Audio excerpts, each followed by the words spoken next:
When Jelly and I got married, a knight performed the ceremony. He was a joustus of the peace.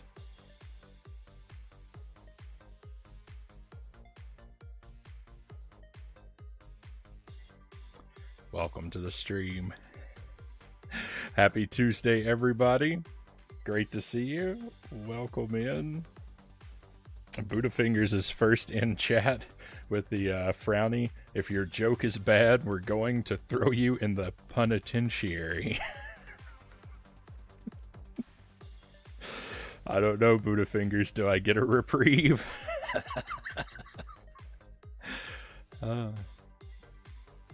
And Conga is here as well. Welcome in. Conga Line Monkey, great to see you. Thank you for the stretch break, the invert face cam. We'll do both of those. Been a while since we played a Switch game. Do the old put the camera on the top even. Let me see if I can find the big camera for the stretch break.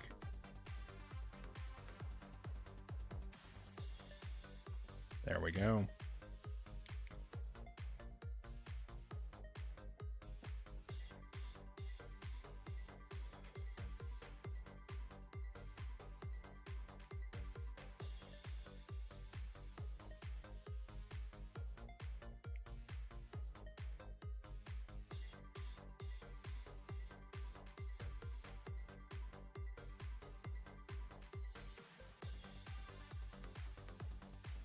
And Lucent Jelly is here as well, of course. Thank you for the emotes, Jelly.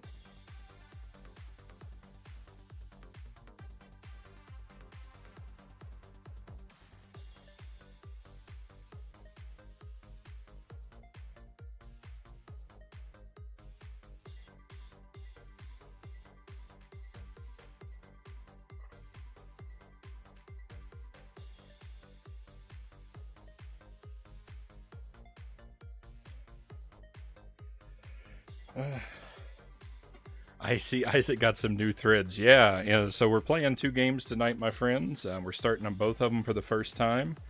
It'll be first playthroughs, blind playthroughs. We're going to play a little bit of Horace at the top. It's an indie platformer that I know that Itarama is a big fan of it. I don't know that Itty will be with us tonight, which is kind of a shame. I think that he was, and I think he probably still is, the world record holder for the Horace speedrun. But after a couple hours of that, we're gonna switch over and we're gonna play Dark Souls. And yeah, that's why Isaac's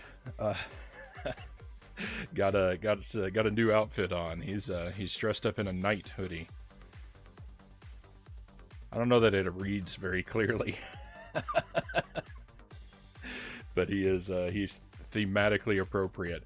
I also started switching out some of the Mega Man stuff. I've still got Mega Man in one spot over there, but then I've got, since we're done with Pac-Man World, I figured why not finally put up some Pac-Man stuff for display since we won't be playing that anymore. And then I started to put some Ghosts and Goblins stuff over here, but I clearly didn't finish.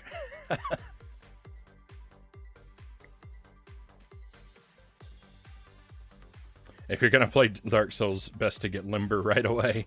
Well, I am, but I'm gonna save that till a little bit later into the stream. We're gonna do about approximately 2 hours, I think, of Horace first. I didn't expect anyone to notice that quickly, Jelly says.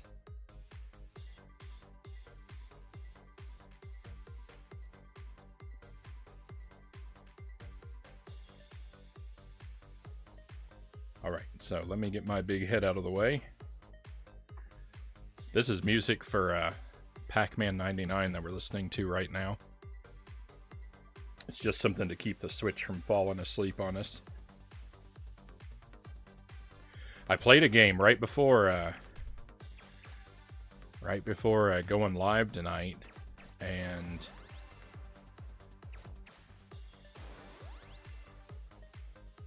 what am I at?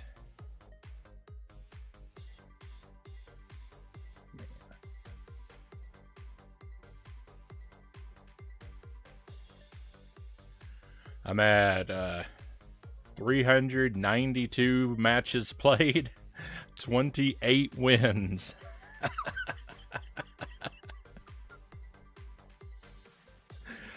I've got like a 7.5% success rate. I've played this. I can't believe I've played Pac-Man 99 for 19 hours. I saw that earlier too, and I was like, well, I guess if each match is like 3 to 4 minutes long, then I guess that makes sense.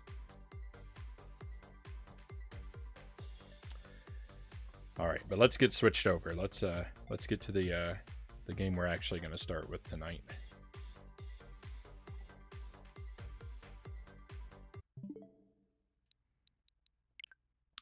I'm hoping I can use an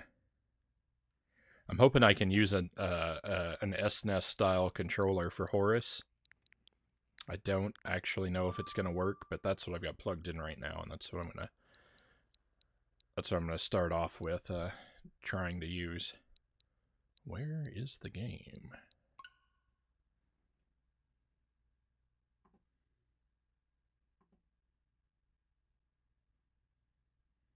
You're better now. You can drag that win rate up if you put in more volume. That's okay. That's all right. I'm okay with having a low win rate. That way, people won't suspect my true abilities, and it gives me the advantage of surprise.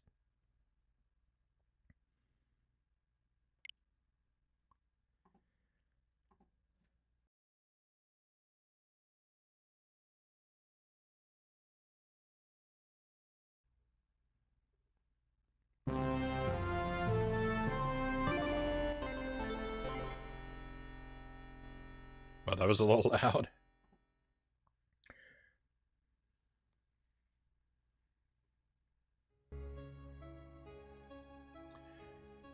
So I don't really know much of what to expect from this game. I saw a little bit, a very small amount of Itty playing this on his stream quite a while ago, and it looked promising. And I've heard really good things about it. It's supposed to be a really good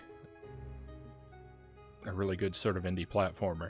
I've also been warned though that it's very talky near the start, so I'm going in with the right mindset that I know the game is going to talk at me a bunch, and I'm going to try to just be okay with that.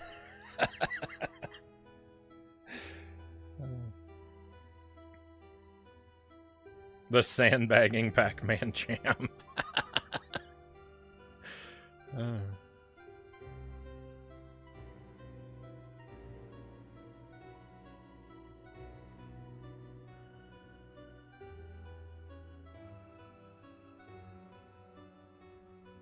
Looked like the old Thames TV intro. I watched a lot of Benny Hill growing up. I'm completely lost there, Conga. I don't have any experience with those.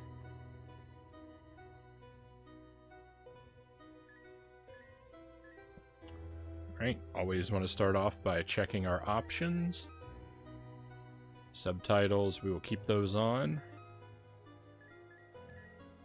Music, we'll take it down just a little bit below the effects. Allow cutscene skip. No. Calibrate rhythm game inputs. Oh no. Play the beat.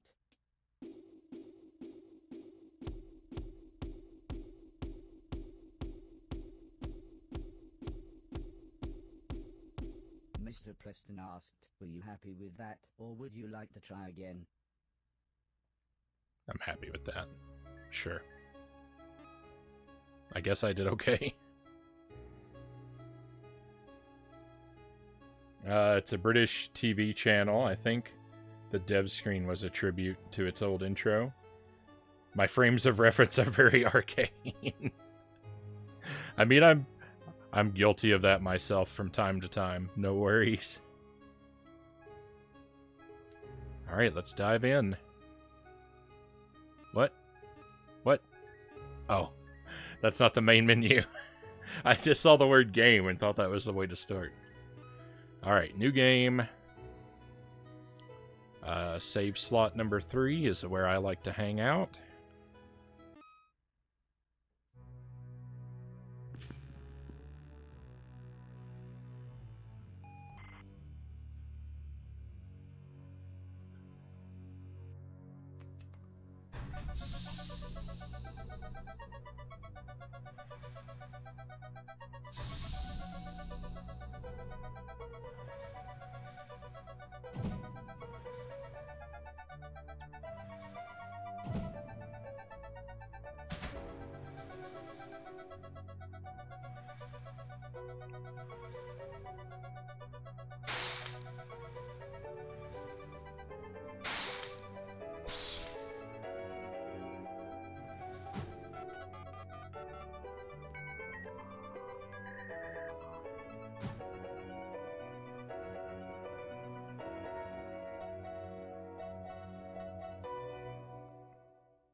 I think that's us.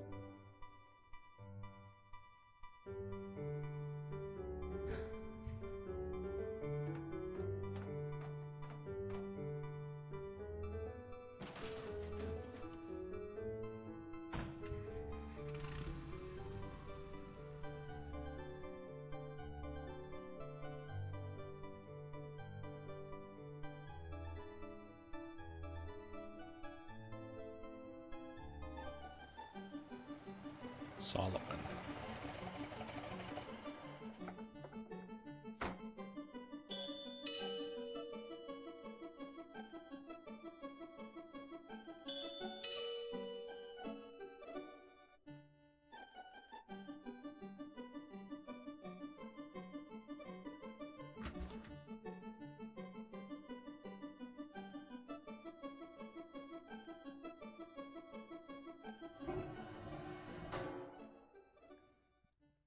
I'm guessing that was the butler refusing to open the door, and we're his replacement? Oh.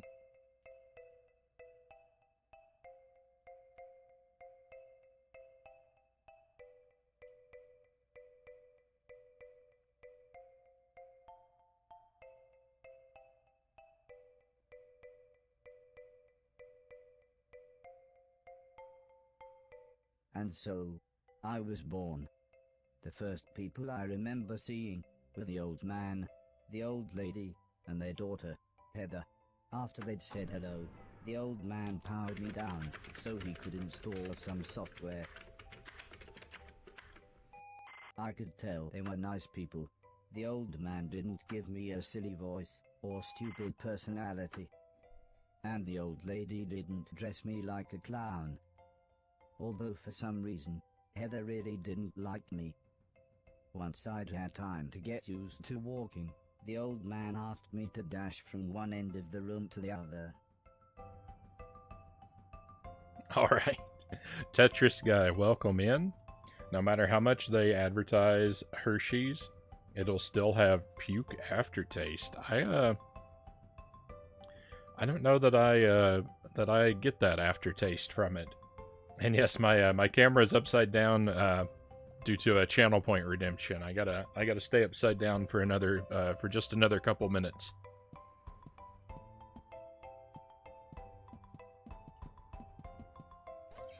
Oh, okay. Kind of floaty controls. We're a little bit slow to get momentum too. Shoulder buttons don't seem to do anything. But alright, that is quite a jump.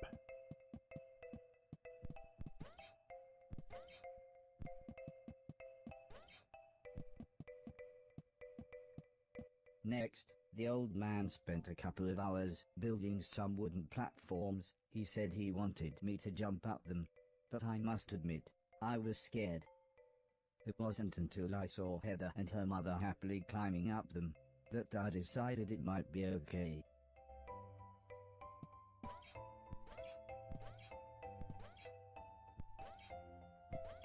Looking for beginning of game secrets. So far, no luck. You've had it for too long. The aftertaste is normalized. I guess so. That's all right. That means I'm able to enjoy it.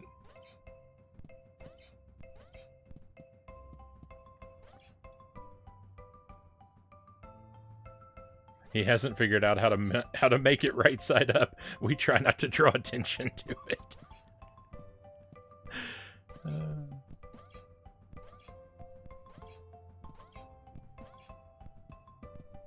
Okay, is there anything down here? Nope. Oh. I like when we run for a while, look, he just puts his arms behind him.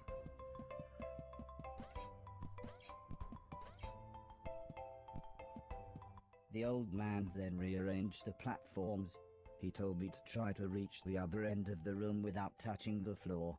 Heather said, the floor's made of lava. But when I smiled at her, she just frowned and looked away. The old lady arranged some pillows and blankets. She said it was in case I fell, but I think she just wanted it to look more like lava.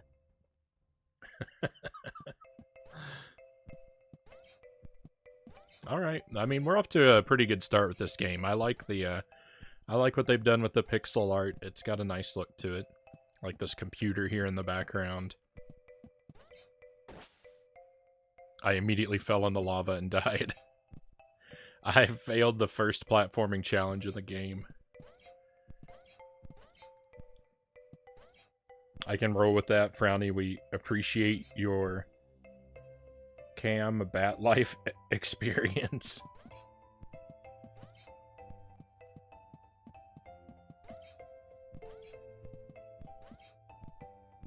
When I reached the other side, the old man just smiled and said, "That'll do, for now."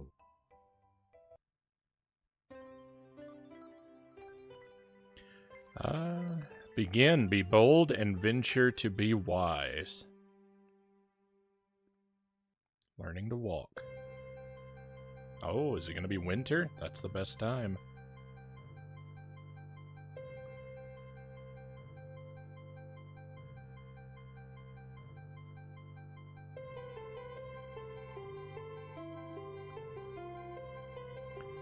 Don't get me wrong, After those first lessons, the family had a big meal, and I was introduced to everyone else. The professor was the old man's brother. He was very quiet, and always seemed to just kind of stare at me. He had lived with the old man for 5 years. The house was so huge they barely saw each other. He preferred instead to stay in his room, leaving everything up to his butler, Mr. Deck, as he insisted everyone call him, although the professor always called him Anton. For a while, he called me the yellow bastard, but the old man made him stop, as he thought it sounded racist. Mr. Silton was the old man's driver. Before he worked here, he'd gotten in with some bad people and was the driver in a post office robbery, although it all went wrong for some reason. Mr. Silton showed me a video of his band. I'm sure some people must like it, but I just found it terrifying. Then there was Alice. She was the cook. She was a nice old lady. When she was younger, she had been a TV chef. Then, years later, she had a small part in Coronation Street. Mr. Silton said, before she worked for the old man, Alice was quite a hoarder. She kept old newspapers and bicycles, and something about a poo in a shoebox. The next morning, the old man gathered everyone together to show them what I was capable of. "What else does he do?" asked Mr. Silton. The old man smiled. "He can help around the house." "Could he help me with my newspaper collecting?" asked Alice. "I'm not sure that's a good idea," said the old lady, "but he can do all sorts of jobs. Yeah, said Mr. Silton, shove a stick up his ass and he can do Deck's job. Now, said the old man. We have company, pointing to some important-looking people. Two large men, both called Gary, set up what the old man referred to as lasers. He said again, I should try to get from one end of the room to the other, but I shouldn't be worried, as I had a special chip which meant no matter how damaged I was, I couldn't die. He said it was like infinite lives in a video game. But when he realized I didn't understand, he said he would explain another time. All right. I think I missed something about that, but I heard infinite lives, so that's a good thing. This is amazingly British. Mile High Rule, welcome in. Yeah, tonight, 2 games tonight. First is Horace, sort of a indie platformer from a few years ago. And then we're going to follow that up with Dark Souls after a couple hours of this. It's a first time playthrough for both of them.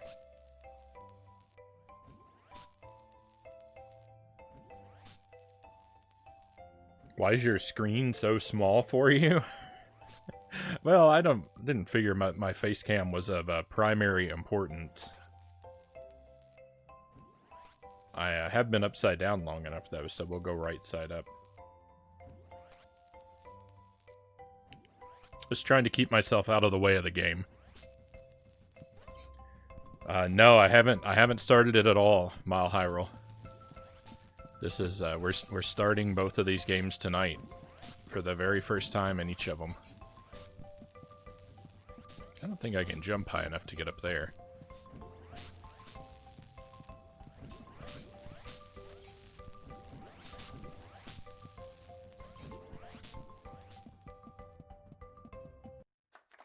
Everybody clapped, except the important-looking men.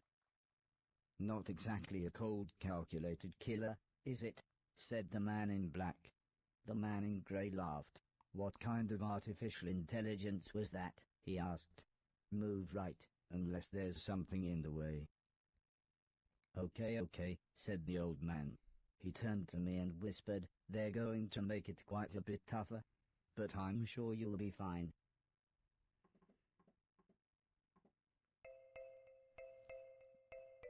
The face cam is all we came for, dude. You're too kind, Loyal. Thank you. Hope you're doing well today. No, I've never played anything Dark Souls. I haven't played Bloodborne. It's all new to me.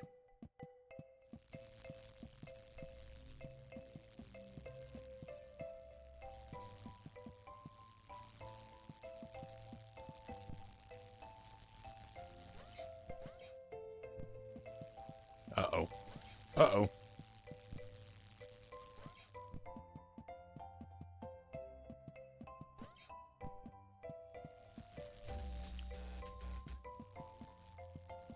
Missed my jump.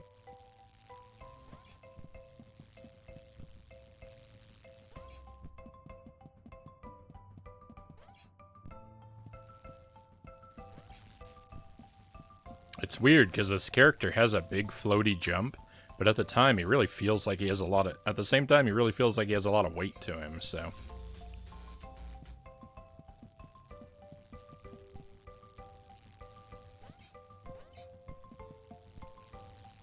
It's kind of odd having both feelings at the same time. I was worried about that. I was worried I was gonna jump too high.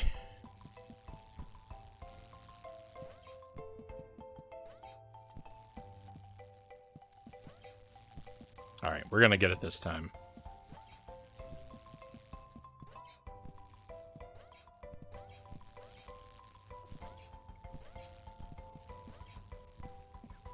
I don't know why it is that every time I play a new game, it's it's as if I've never played a video game before.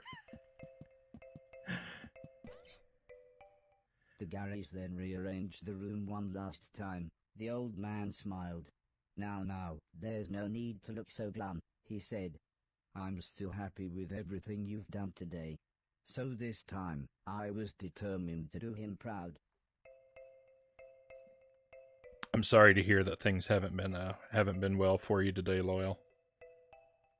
Hopefully, hopefully at least the stream will give you a chance to sort of forget about the day's annoyances for a while.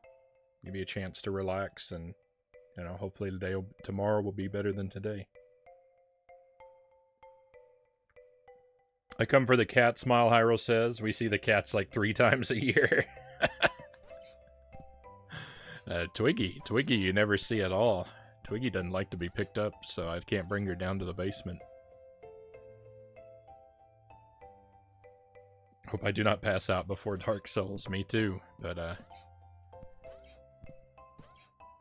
gotta do things the way we usually do, double features.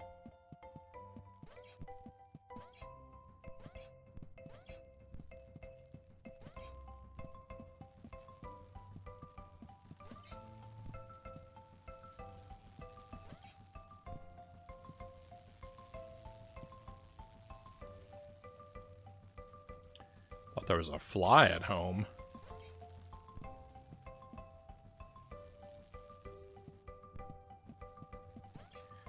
I had a couple fruit flies in my kitchen the other day. I hate fruit flies. They're so obnoxious to get rid of.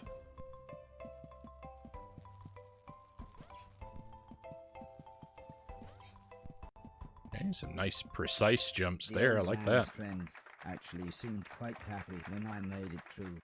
We might have a winner after all, said the man in black. It's no Killbot 3000, but you can almost see the fire in its eyes. A couple of days later, the old lady said she had a surprise for me, my own room. She also wanted to play me some music. I wasn't sure after what Mr. Silton had shown me.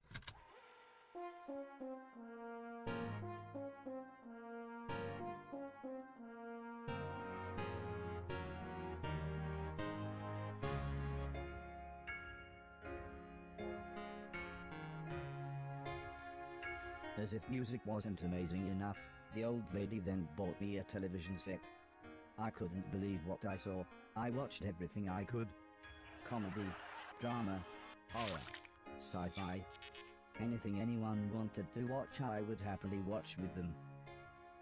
Then one day, the old man set up a small box. He plugged some cables into the television and said, "This is what I meant when I said video games."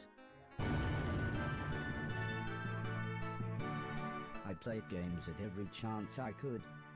I took on everyone. I was unstoppable. I had enjoyed music, film, and television. But to me, video games really were the highest art form.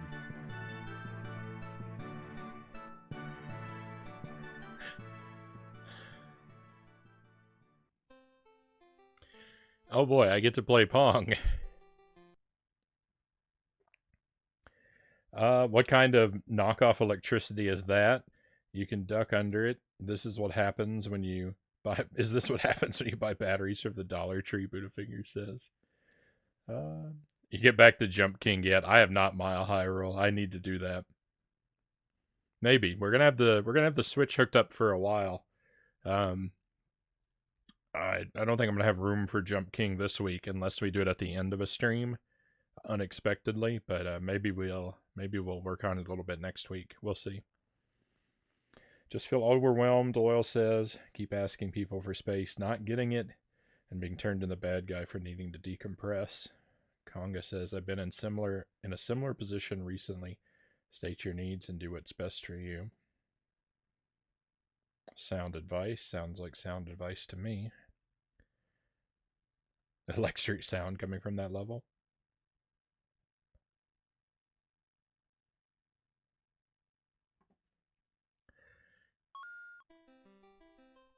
Oh. I mean, it is Pong, but...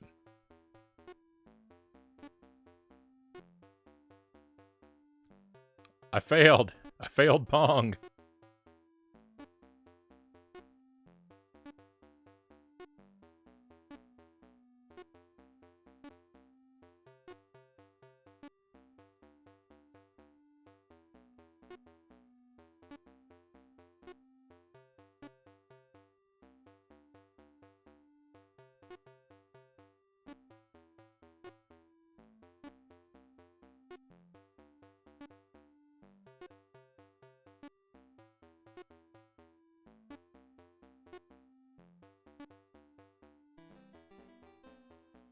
victory.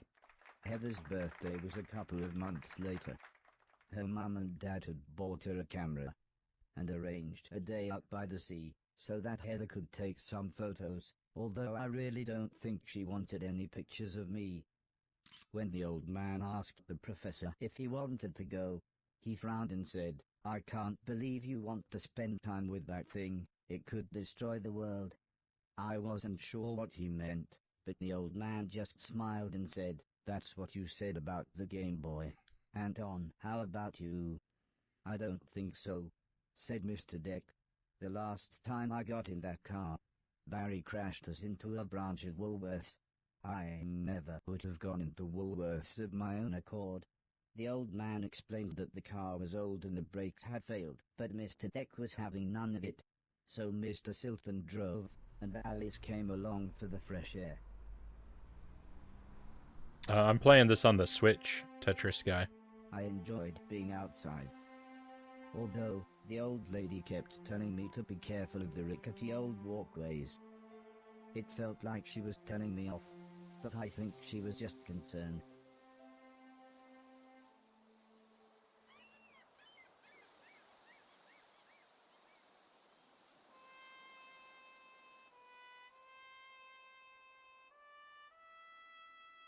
As the old man and I stood on the cliff tops, I could see something in the distance.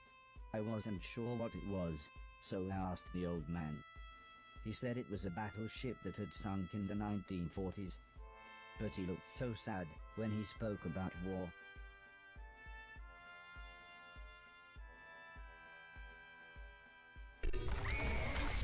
I didn't see what happened, but the metal platform Heather was climbing on had collapsed. She was safe, even if the rocks she was on looked very dangerous. The tide was rising, and we didn't know how long the Coast Guard was going to be, so I offered to climb down and get her. The old man agreed, but said I should be careful, as Heather doesn't have infinite lives, like I do.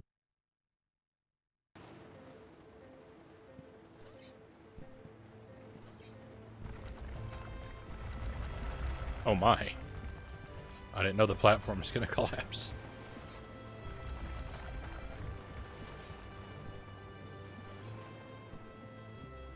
So far, so good.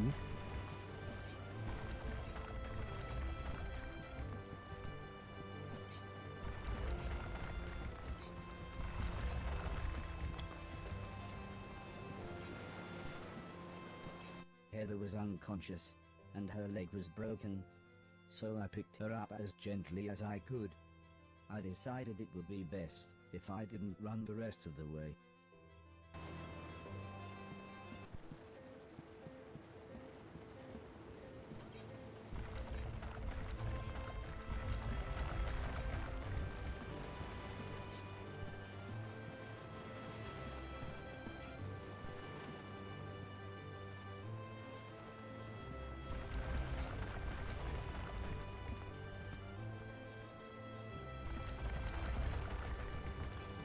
Felt like I came much closer to that electricity than I wanted to be. An ambulance had arrived by the time I had made it back to the cliff top. The medics made sure Heather was okay, and then took her off to hospital. A few days later, we all went to see how she was doing. She was fine, but would have to wear the cast for a couple of months.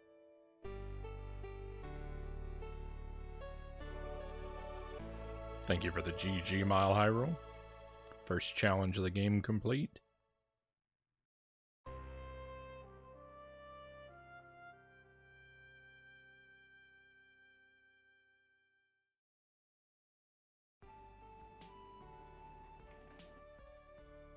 Hero Bot.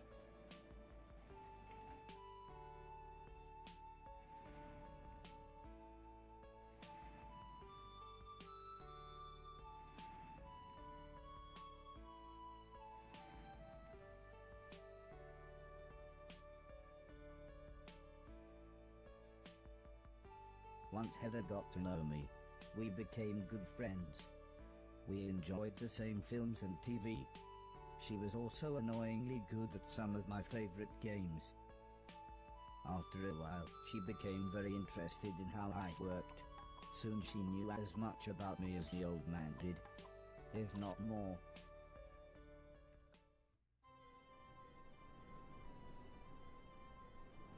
We spent the next couple of months visiting other countries, as when it came to teaching me things, the old man always liked to pick interesting locations.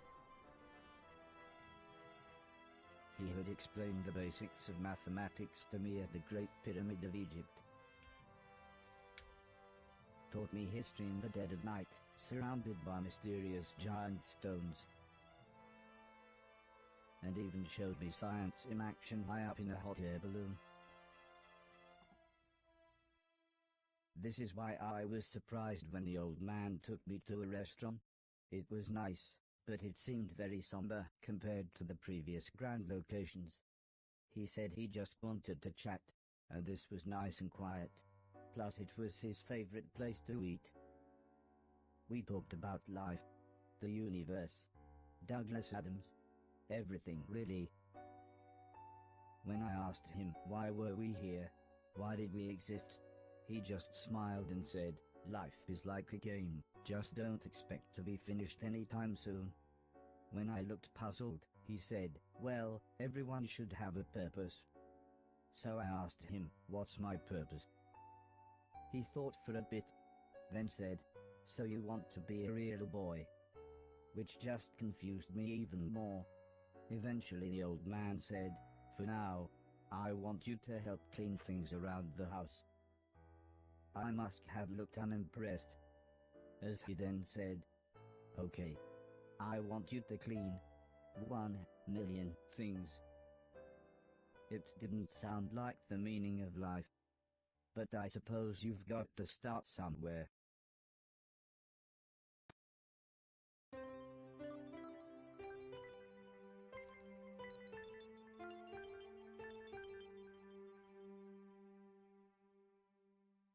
The next day, the old man said he wanted to install some more software, so he powered me down.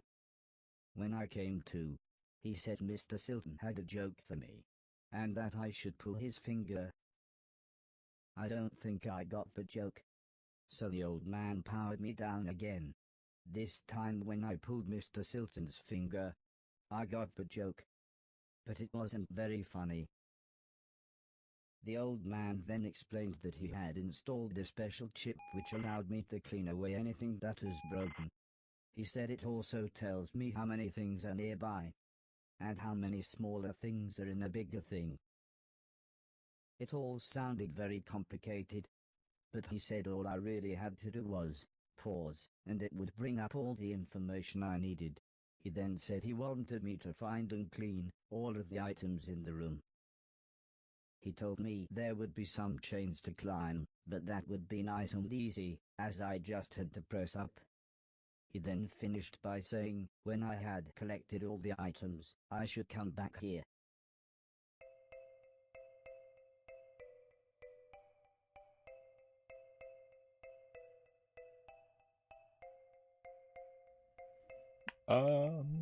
You have to take care of yourself, Conga says. Oh, I'm very much a fan of my alone time.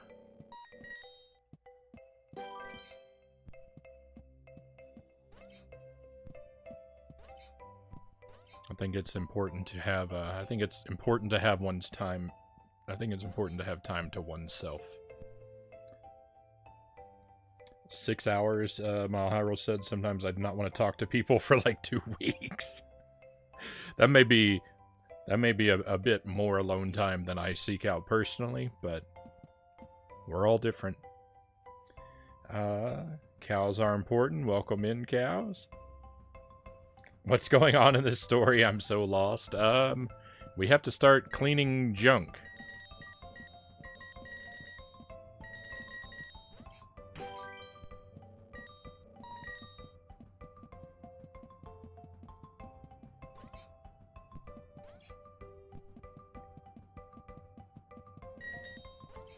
Apparently the collectibles in this game are junk.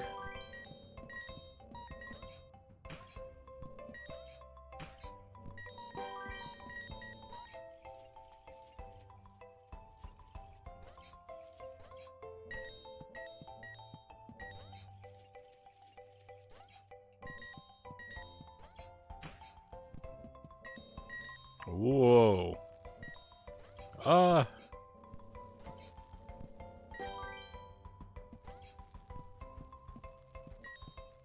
It's gonna be easy to reach 1,000,000 when we're collecting thousands at a time.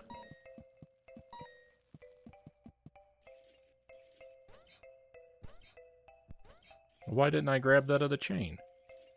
Hang on. Oh, if you don't push up, you don't grab. Guess that'll be convenient if there's a chain I don't want to grab. Oh, I missed some junk.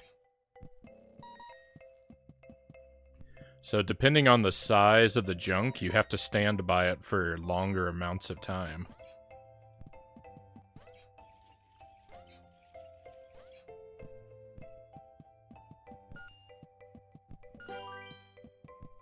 Oh, perfect.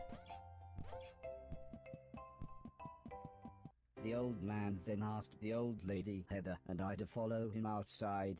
I was happy to, as it was a lovely hot day. The old man said he was worried that Alice had been hoarding again. She had filled up a small barn with old bicycles and newspapers.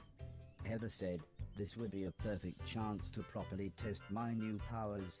The old man thought for a second, then said, using the steptoe chip, I should find and clean at least 300 things.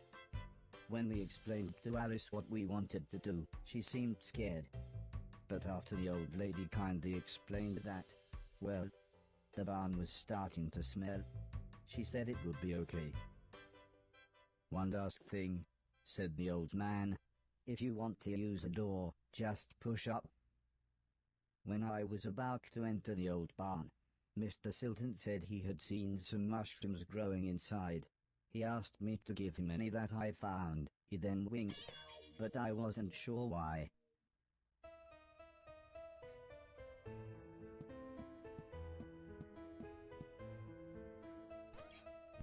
You think there's a secret over in that direction? Probably not.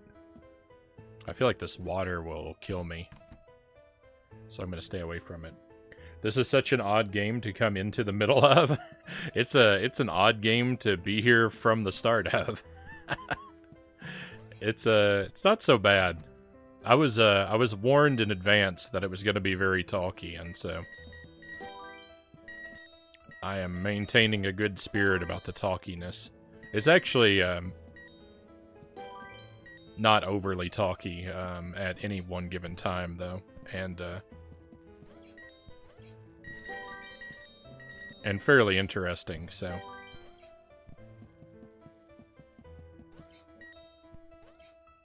I'm okay with it thus far.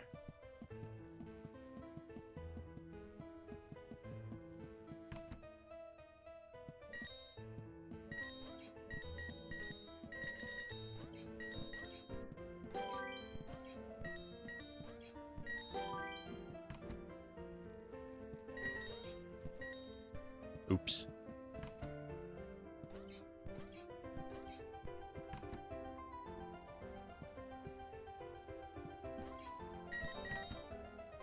Oh, I didn't even want to go in there. Oh, but I might as well.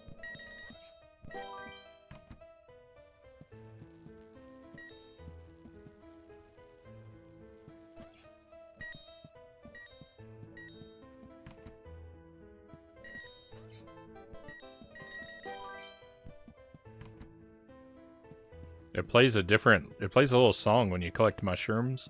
I think it's supposed to, well.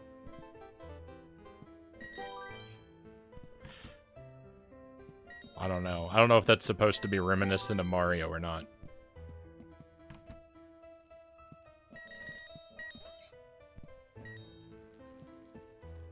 That say all junk cleared? That's not true at all.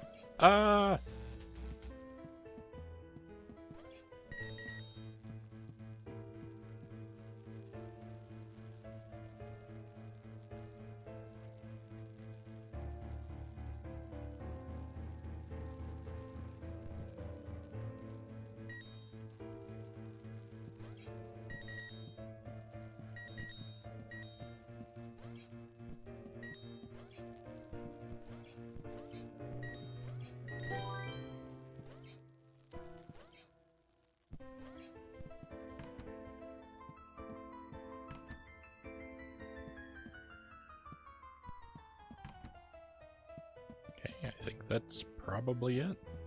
The old man was very happy with everything that I had cleaned, but I think Mr. Silton was even more happy with his mushrooms.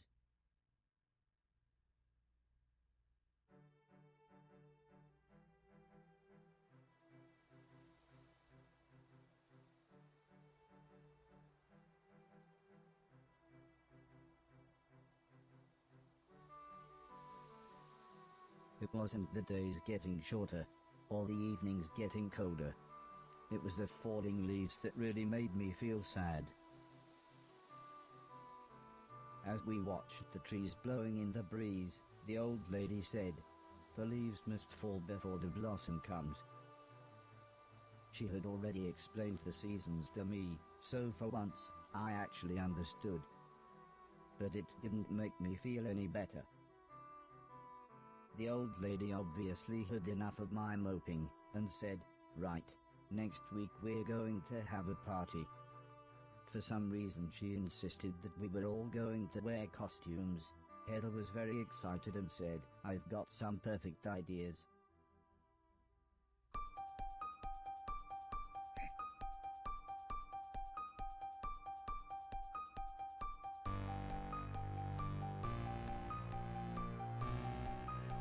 Well, this VOD's getting muted.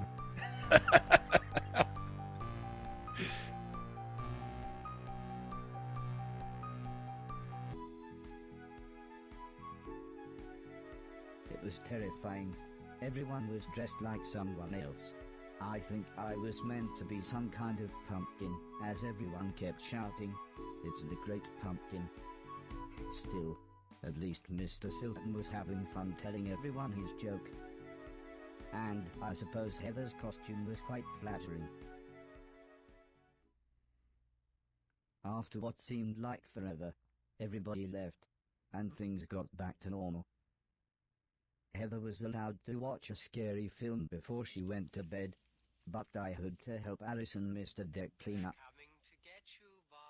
I wasn't happy about this, but the old man said if I was quick, then I could watch the end of the film with them.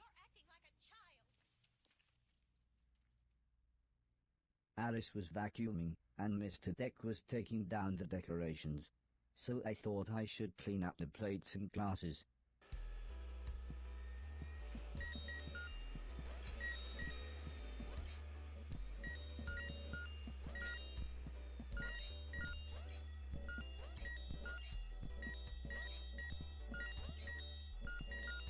The ear-splitting sound was the fire alarm. As usual, Mr. Deck blamed Mr. Silton, saying he was probably smoking one of his jazz cigarettes. But then the professor appeared. He said that there was something burning in the kitchen. Alice looked confused, saying that she hadn't cooked anything since the morning. We were all surprised when Mr. Deck opened the oven.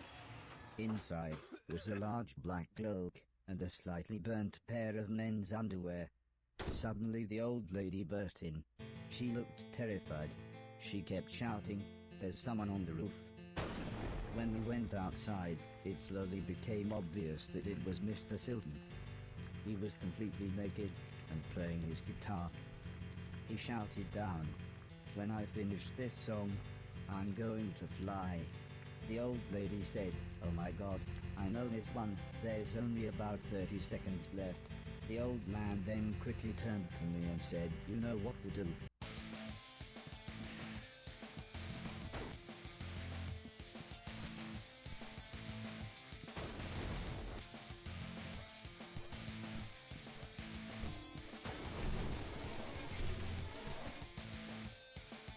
The music notes are disappearing as our countdown. That's great. What is this game?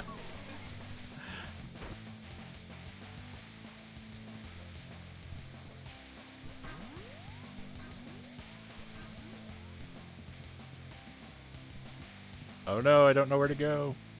By the time I had made it up to the roof, Mr. Silton was beside the edge.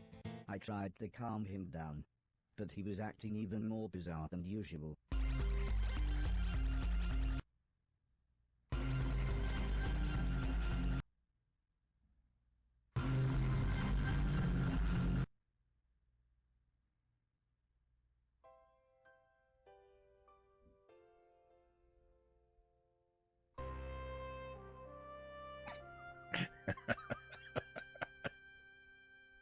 After an hour or so, Mr. Silton was fine. He said he had eaten some bad magic mushrooms. Part of me wondered why he hadn't doubled in size. Still, he was soon laughing and joking with the paramedics. One of them said he looked like the world's worst clown. I don't think Mr. Silton liked that. So he told his own joke. But that just made the other paramedic call him Marshmallow Marso. I don't think he liked that either. But at least he was still in one piece.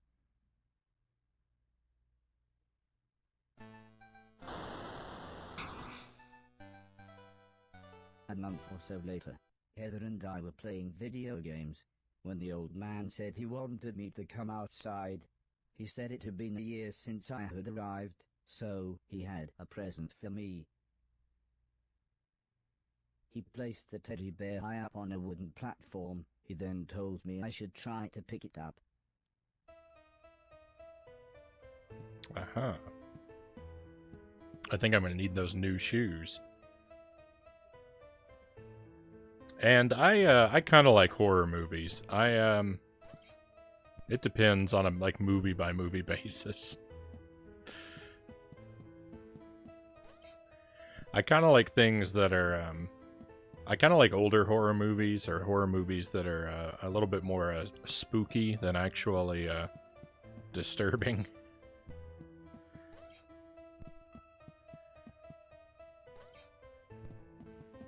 Try as I might, I couldn't reach the teddy bear.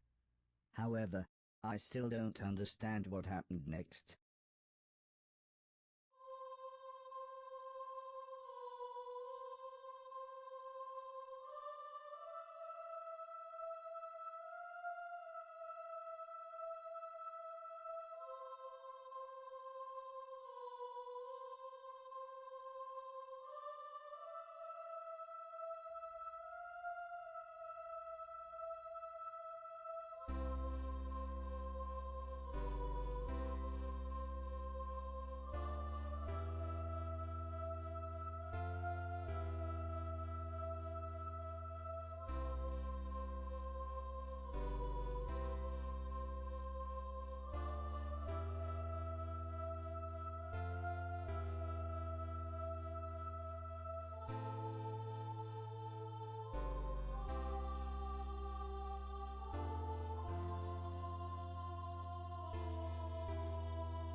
This game really is something else.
My goodness.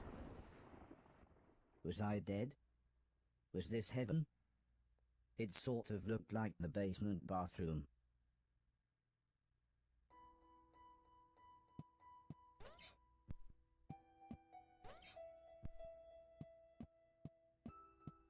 It was the shoes the old man was going to give me.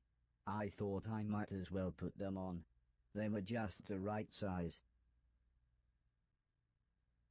The old man's hat fit me pretty good as well. I'm sure he wouldn't mind if I wore it.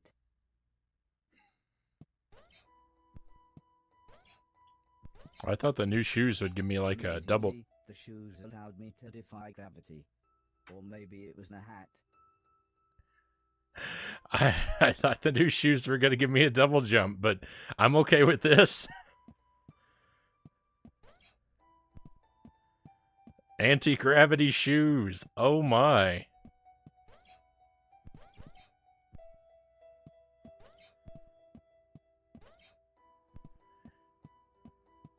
All right, this is cool. I like this. This is a great game.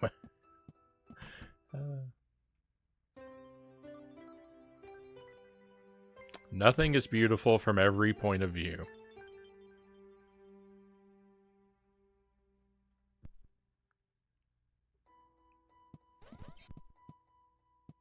Oh, and in answer to your question, Mile High Rule, usually like stuff from the 70s, like late 70s through early 90s. I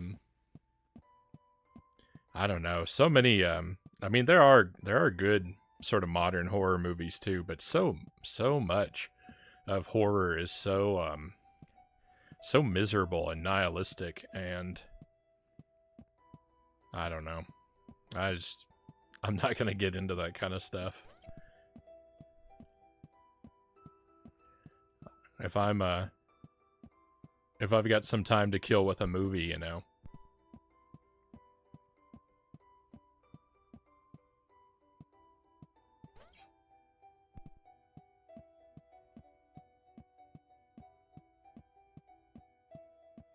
I'd rather spend my time with a film that leaves me feeling better than I did before I watched it.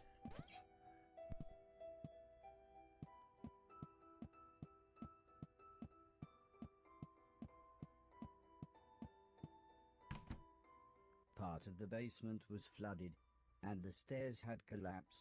I didn't know what was going on, but I knew I wanted to get back upstairs.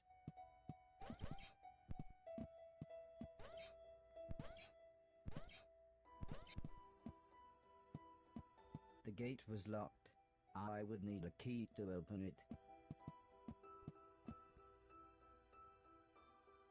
Dark Souls will not make you feel better. We shall see. Feels good to overcome a difficult game.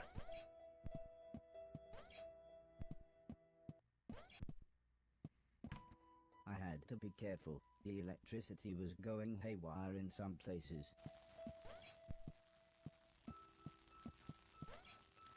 You know, it may take a very long time to get there, but hopefully we'll eventually, hopefully I'll eventually be good enough to beat it.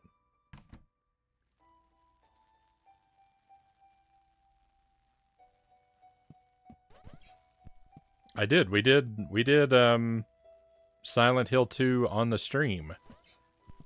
I got the water ending. Oh. Oh, interesting. Oh, I like this.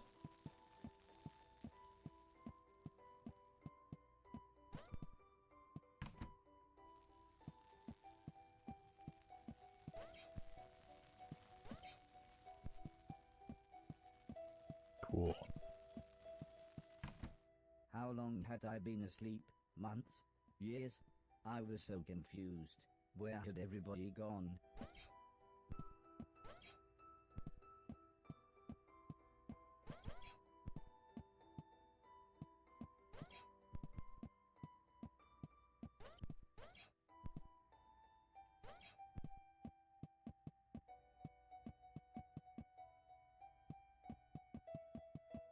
A lot of statues. I was slightly scared. This was the first time I had been outside on my own.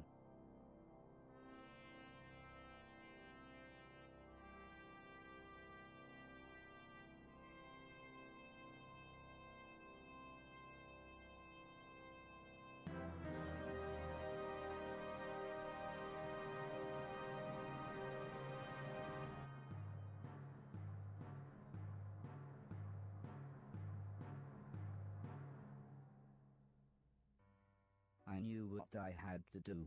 This had to be my purpose. I would clean a million things, so I could become a real boy. Whatever that meant. Alright, here we go. Welcome in, Derek Ocean. And, no, Mile High Roll, I think I only have Silent Hill 1 and 2. I don't think I have 3. Or any of the other ones.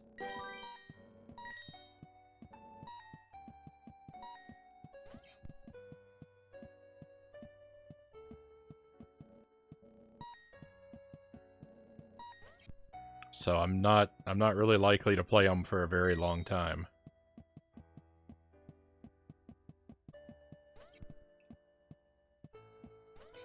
I understand that they are quite expensive games, so probably be a while before I pick any of those up, if I do.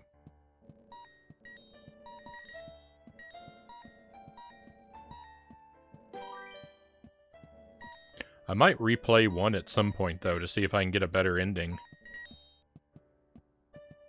As I recall, I got a fairly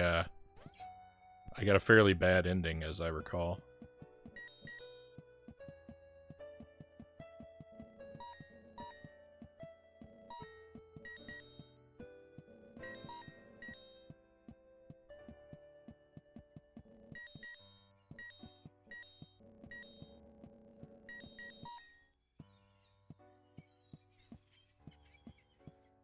But I don't want anything to do with that water, that's for sure.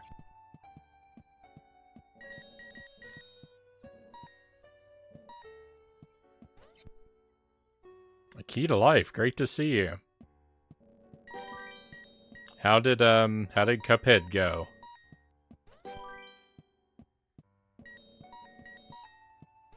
I had to bounce after you were done with Captain Toad because I assumed you would be playing the Cuphead DLC, and I can't spoil that.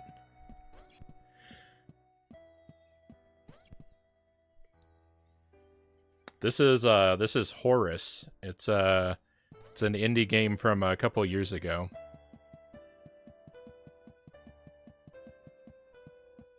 It's I was surprised to see an old man, but not as surprised as he was.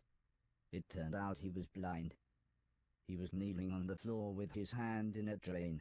When I asked him what he was doing, he said his cat had crawled into the pipes, and he was trying to get her out. He was very happy when I offered to help. He said there was no way we could reach her from here, so if I was willing, I could make my way through the sewers and get her from the other end. He said he would turn off the water for as long as possible, but I would have to run, as the pipes would soon fill up again. I happily agreed. So he gave me a key. He said this will open all the sewer gates. Go through here, then down the ladder, and through the big door at the bottom.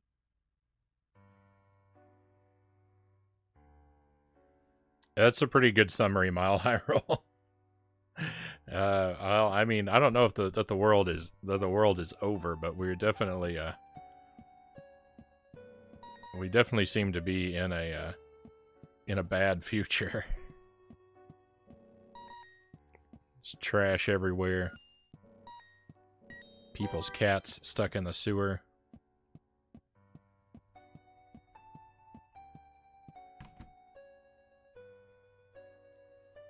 It went bad. I got extremely frustrated. Oh no. If any game will do it to you, that will be it though, right?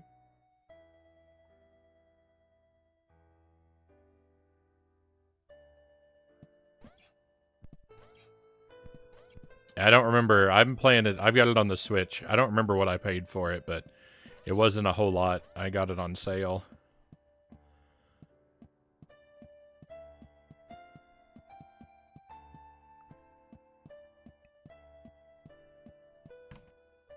I better run. I better run. And then I immediately don't. I mean, oh my goodness. I was not ready for this room.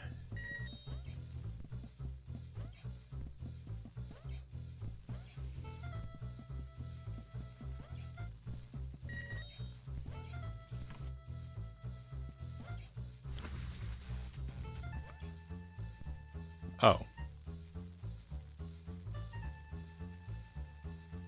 I don't remember Dark Souls looking like this.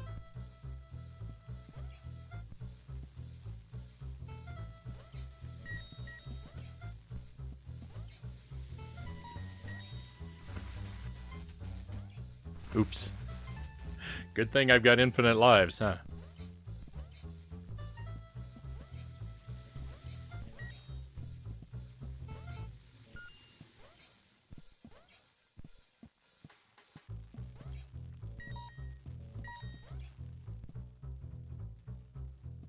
I want that stuff on the ceiling, but I don't think I can get it.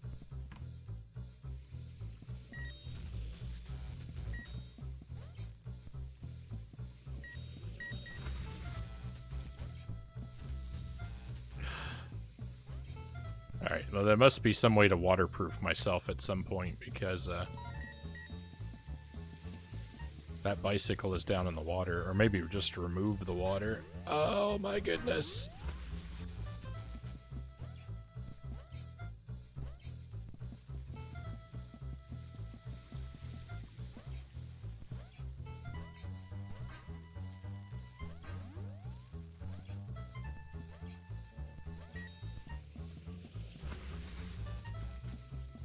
I want all the I want to get all the trash on my first pass, which leads to many, many deaths.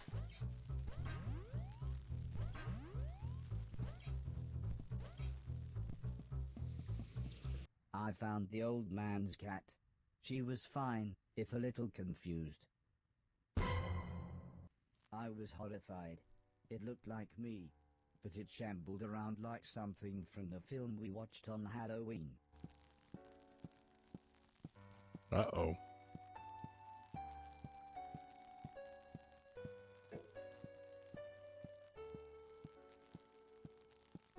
This looks like it may be a good game. Welcome in, Greg. Pleasure to have you with us. It's been a wild hour, that's for sure. This game's been something else so far. I'm enjoying it.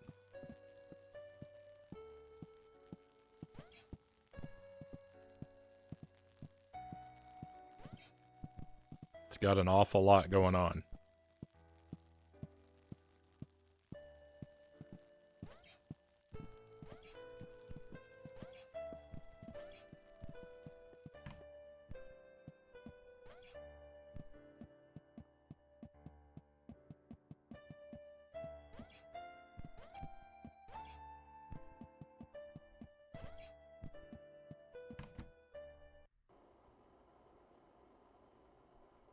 The man was happy to have his cat back. He looked so content with her sat on his lap.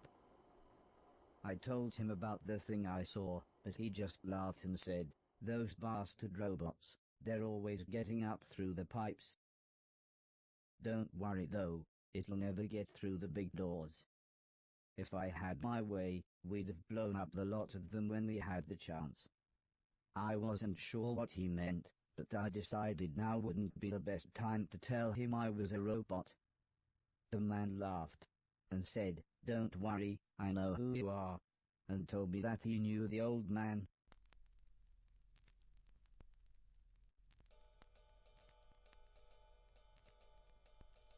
As we chatted, the man brewed himself some tea.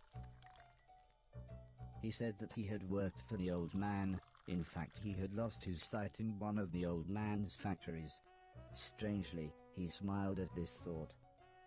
"He always did me right," he said. "When I had my accident, the old man said he would look after me. And he did. He always made sure I had enough money, and he let me move into this old pumping station on his land. Which reminds me, I have something here for you." He rummaged around behind a cupboard. Then he continued saying, "The old man wanted you to have this when you were old enough, but fate wouldn't allow it." He passed me a large box. It was empty. I thought about pretending to be excited, but the man said, "Wait a minute, it's empty, isn't it?" He slumped back in his chair. "I was robbed a few months ago," he said, almost in a whisper. "It's strange. They took practically anything metal, but left loads of food and a brand new saxophone." The man looked sad, so I thought I would try to change the subject. I told him about my quest to clean a million things. This at least made him smile. He said I was welcome to go back through the pipes anytime I wanted, as there were loads of old things in there that could be cleaned away. Alright, so, yeah, at some point we'll become waterproof, I suppose. Welcome in, Boat Ladder. Welcome to a very interesting and bizarre game.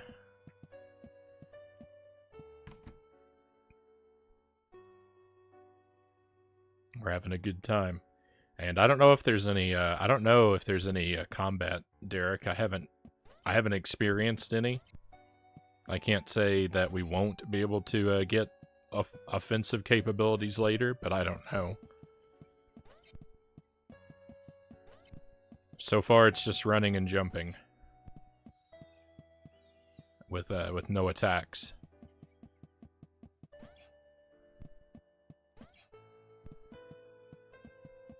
Did I go in here yet? Oh. In fact, I was just in there.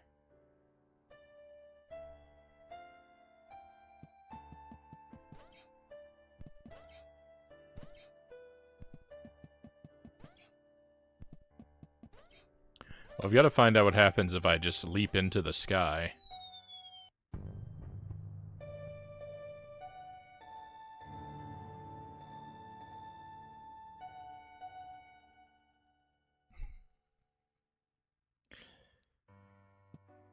I guess that's the bad ending. Now I know.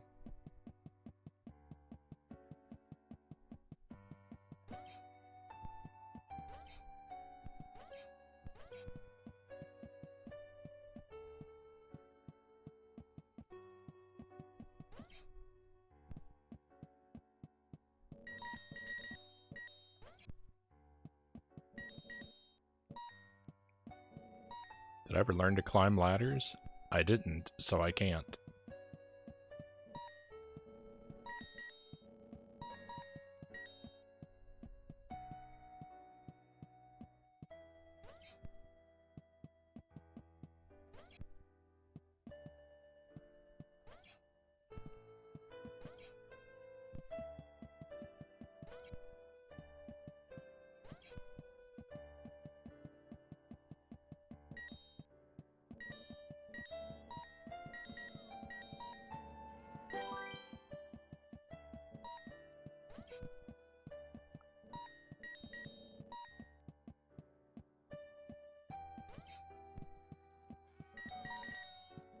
Sounds like there's someone over there that needs some help, but they're gonna have to wait. I'm busy.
clean this. Nice.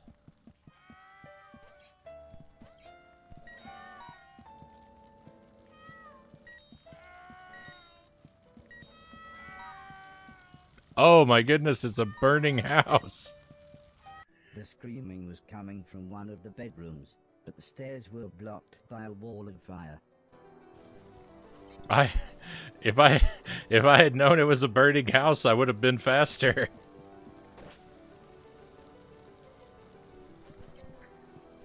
I thought it was gonna be another problem like their cat was in a tree.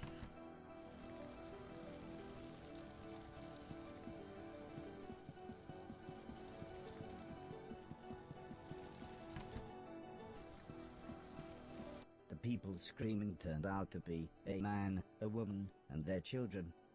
They were confused and terrified. At first the man looked like he was ready to fight me, but after I convinced them that I was there to help, he calmed down. There was no way I could carry them all at once, so the children went first.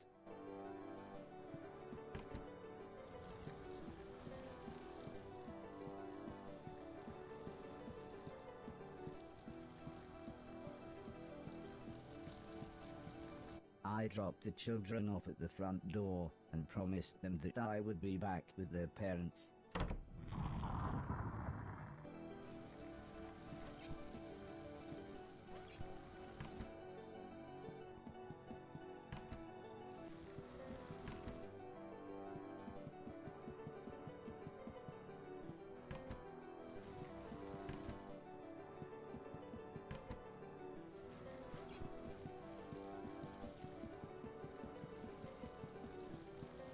Uh-oh.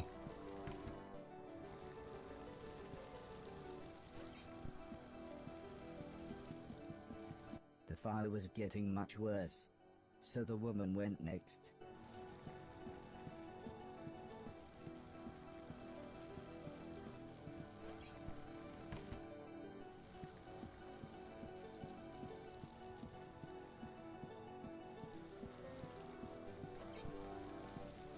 I don't When think we got Dad's to the gonna make front it. door, all the woman said was, "Thank you, please hurry."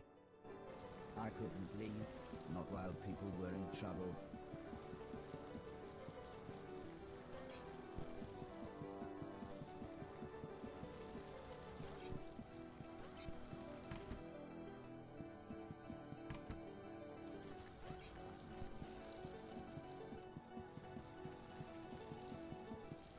By the time I managed to get back, the man was unconscious. I had to pick him up quickly, as I could tell the house was going to collapse at any moment.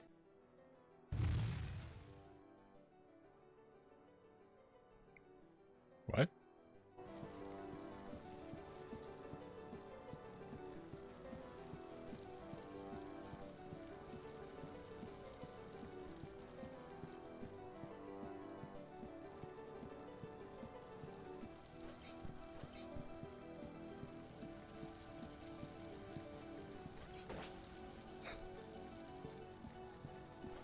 He's so heavy I can't jump.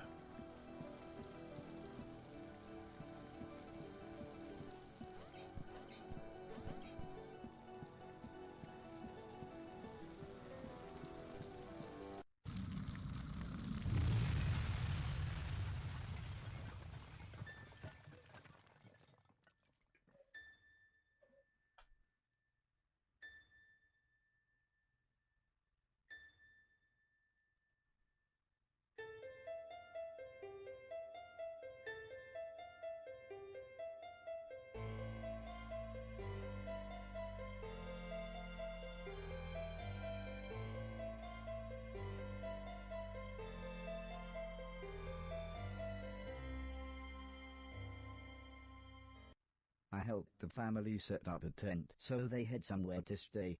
The kids were excited as they got to camp outside, but I think they knew they had just lost their home.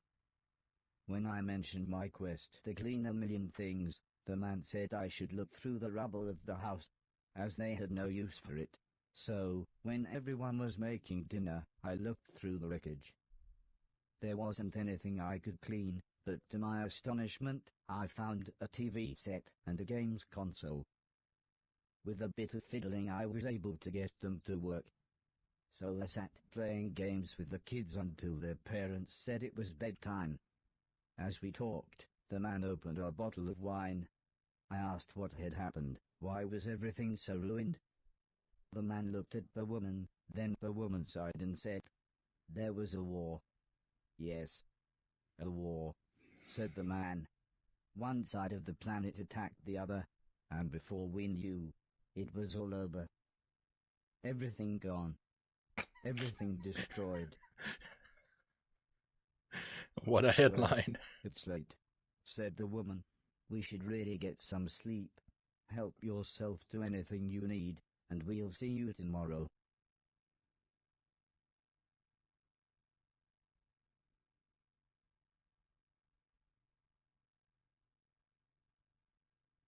In the morning, I asked the man if he knew what had caused the fire that had destroyed their house. The man smiled. "Crap old house, bad wiring, constant electrical surges from the unreliable power plant, take your pick." He said, if we had the money, we'd move to the mainland.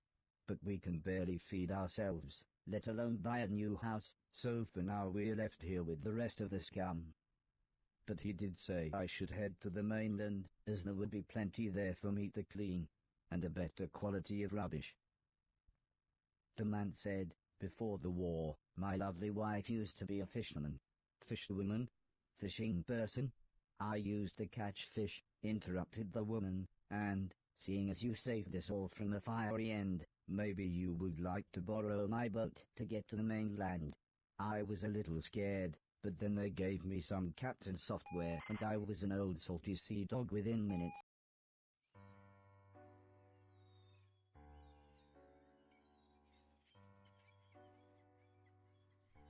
I actually haven't seen any of Stranger Things cows, but I've heard I've been told that I would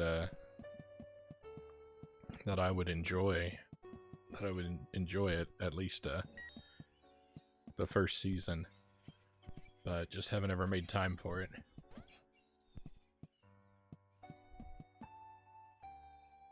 Pixel Thrift, welcome in. Oh, Derek, thank you for the hydrate. Actually, finish off this bottle of water.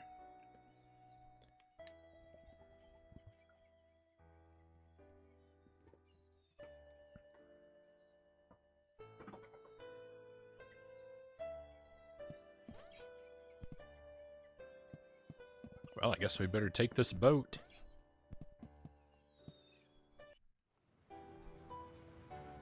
I took the fisherman's boat to the mainland.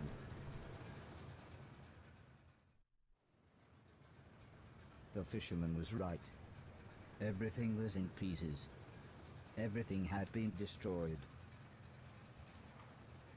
I docked the boat in some ruins. They must have once been a town. I think we're gonna give this one about 30 more minutes, and then I'm gonna take a BRB and we'll switch over to Dark Souls around then.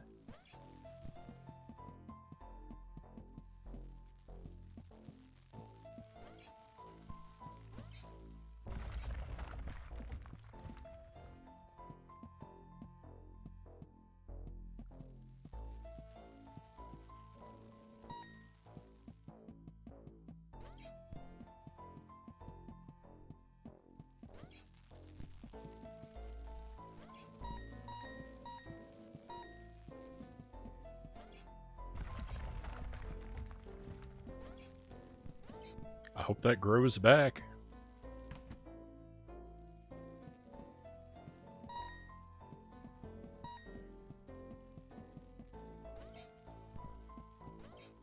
What? I can't walk on this? How odd.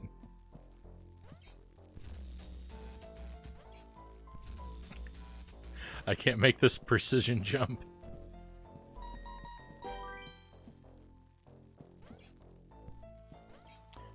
It looks like there's a crate of spare robot heads over there.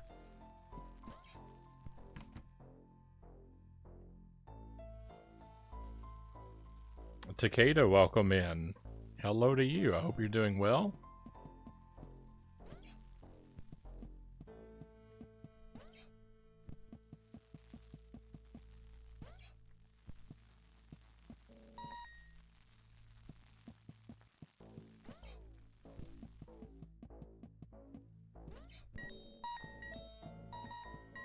I didn't know this anti-gravity stuff was a, I didn't know this was a mechanic of the game.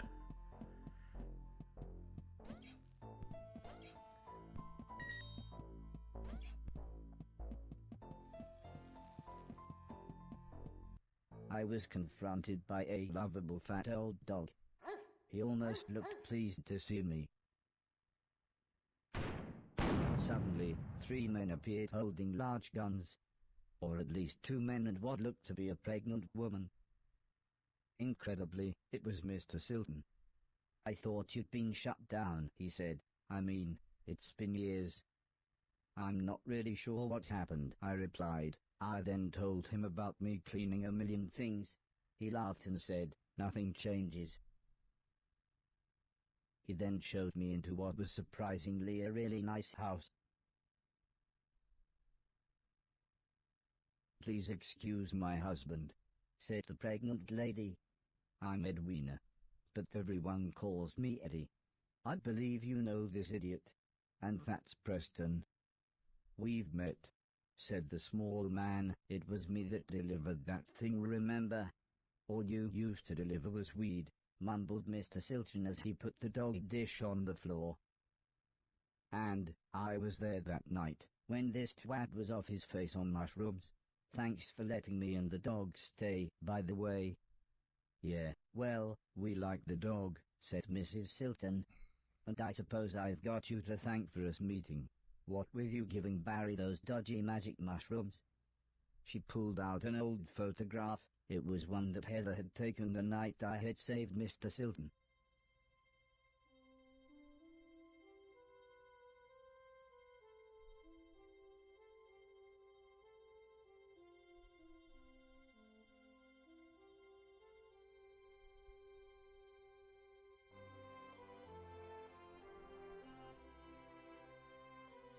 It reminded me of everyone else, so I asked what had happened to them.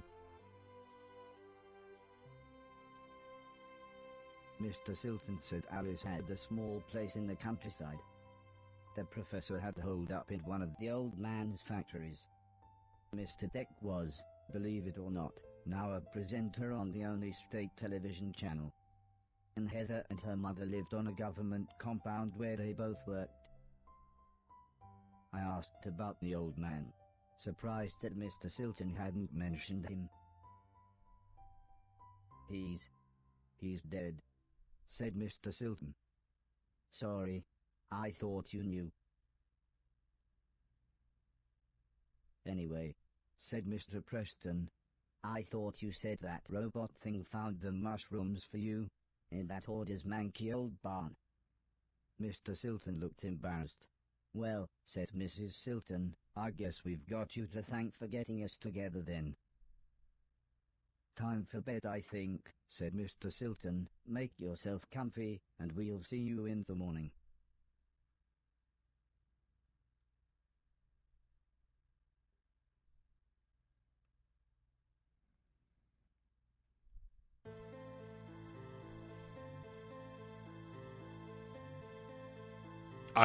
I'm playing. Oh, I'm controlling this.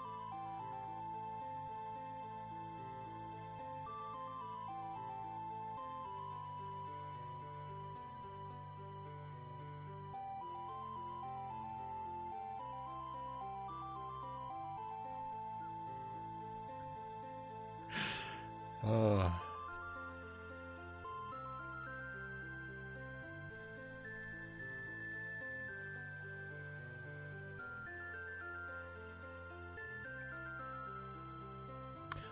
I'd heard of this game before, but I decided I needed to play it when I saw a little bit of it on Itorama's channel. I think Itty is the world record holder for the speedrun of this game. I know he really likes it. Home is where the heart is. The next day, I thought it might be a good time to ask about the war. Judging by the look on everyone's faces, it wasn't. "Well, the war," said Mr. Silton. Barry interrupted his wife. "Can I see you for a minute?" and dragged Mr. Silton out of the room, leaving me with Mr. Preston.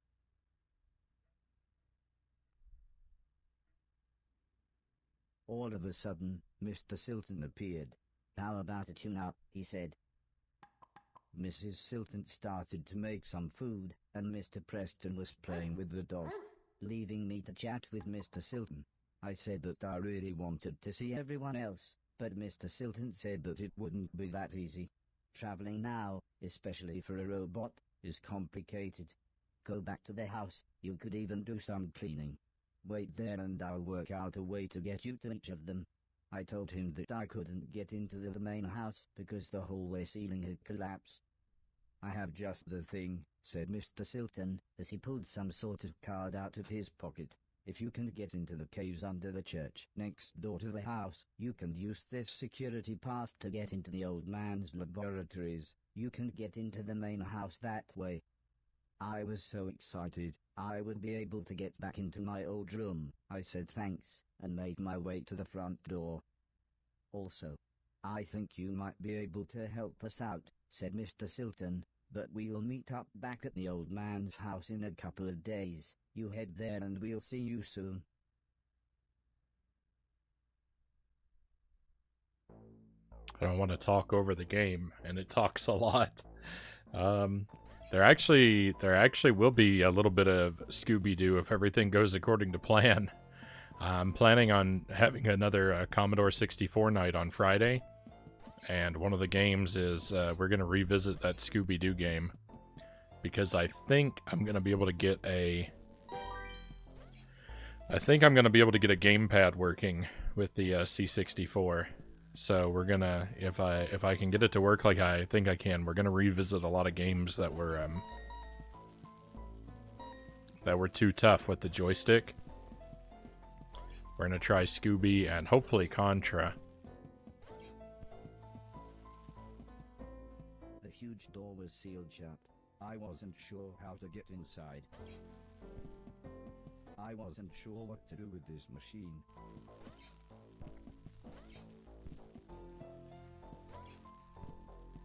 It's like a vending machine for passports. C64, yes please, Conga says. Yeah, we're gonna do that on the Friday stream. It'll probably just be all random C64 games that night. If you have a couple you'd like to recommend I take a look at, I'm always open to suggestions. You could whisper me a couple titles, and I'll do my best to track them down.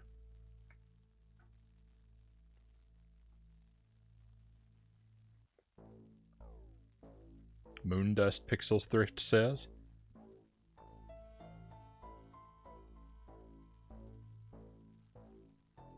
Yeah, just a couple. There will be plenty more opportunities to recommend games in the future.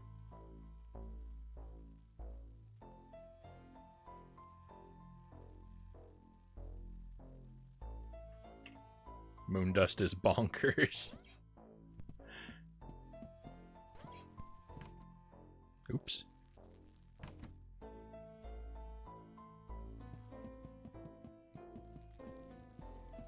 Thank you for the collection link, Cows. But C64 is a... I don't have any physical C64 stuff, so because we use the mini and emulate, that's there's a lot, you know. Pretty much anything that gets recommended, I can track down. At least so far. I've been able to. Here, I thought I was being on top of things. A valiant effort. The fisherman's boat to the old man's estate. And very much appreciated.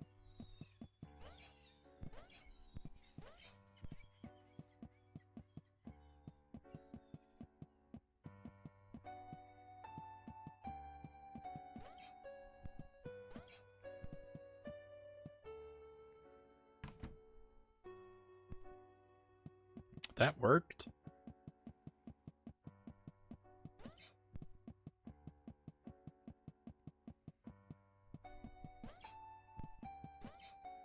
I don't know why that worked. I mean, I know we got a pass card, but that didn't look like the kind of lock that would take a pass key. A pass card key.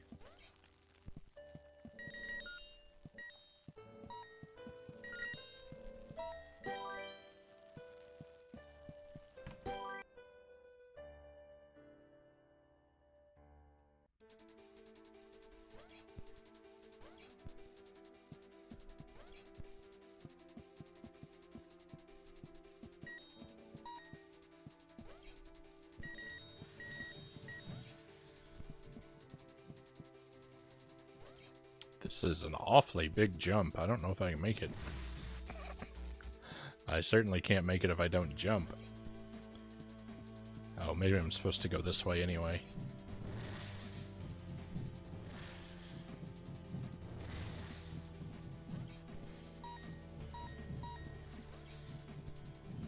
Nope.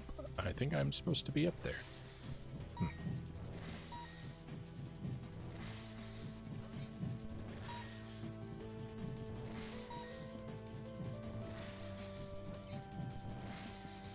There's something special about this trash can.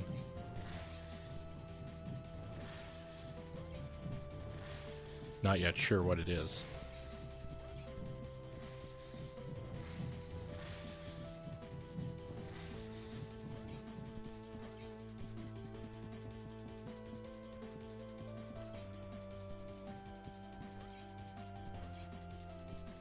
I really don't think I can make this jump. I'll have to get this game now, next week though, since I'm completely broke until payday, Greg says. You're the second person that said that they were gonna download this. It's pretty cool. Alright, let's see if I can jump. Let's see if I can jump onto this robot. I think I probably maybe can. Nope.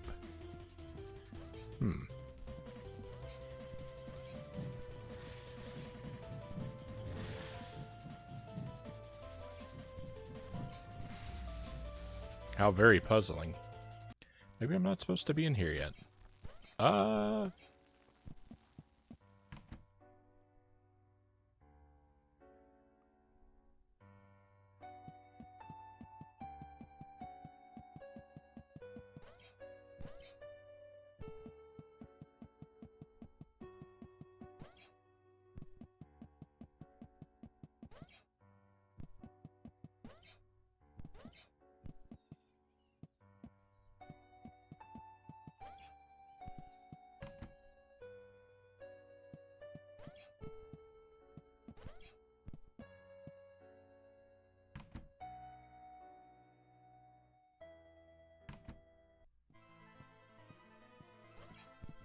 Yeah, they said something about a church. Here we go.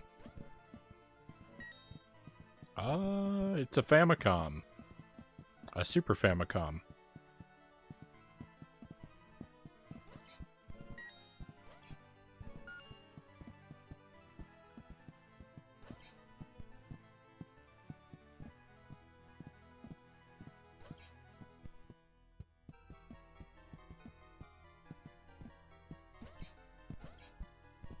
As I walked through the old church ruins, I was surprised to hear Mr. Silton calling me. He said he had forgotten to give me something, and the church's community hall would be the perfect place to try it out. As soon as we walked into the hall, Mr. Silton said he had a present for me. It was a pair of Atlas gloves. They made me think of the old blind man with the cat, and his stolen Atlas gloves. I wonder if Mr. Silton knew how lucky he was to still have them with a glove thief around. Mr. Silton asked me to try the gloves on and start chucking things around. But not him. He was very clear about that. Mr. Silton suggested we clean the hall. Of course I knew when he said we, he meant me. But I was happy to try out my new gloves. He said I should clear everything off of the basketball court and put the things on the floor either side. I fiddled with the settings for a bit, but when Mr. Silton saw I was having trouble, he produced a small manual. He explained that pressing down and Y would pick a thing up. Y would then throw the thing, and if I wanted to place it on the floor, I should again press down and Y. He looked more and more confused as he read all this, but eventually he finished by saying, "Well, I hope that made more sense to you than it did to me." It's like Link's Awakening.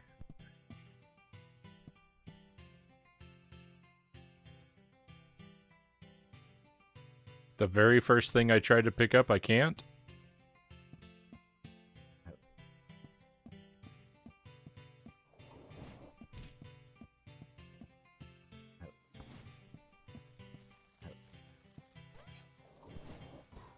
Nice.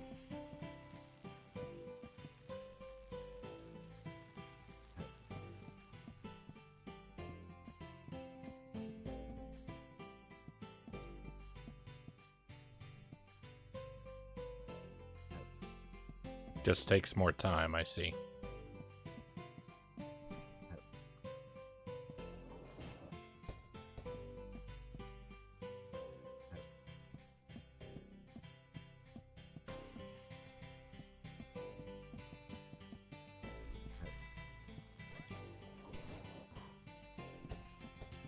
I'm good at basketball.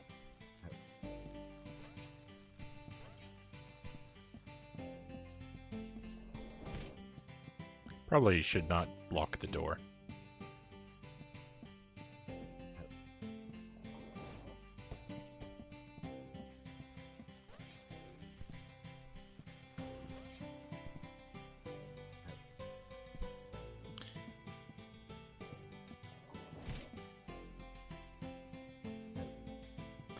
I did not expect a nativity scene.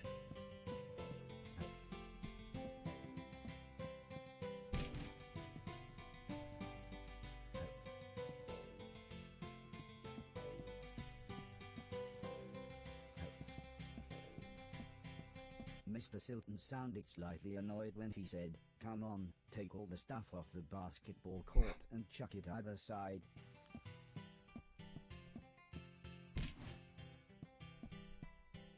"Let's see what else these gloves can do," said Mr. Silton as he flicked through the manual. He actually looked quite excited when he explained that holding Y while walking into or under a falling thing would allow me to catch it. I must admit, I was then really happy when he suggested we make it a game, and I try to catch 10 basketballs.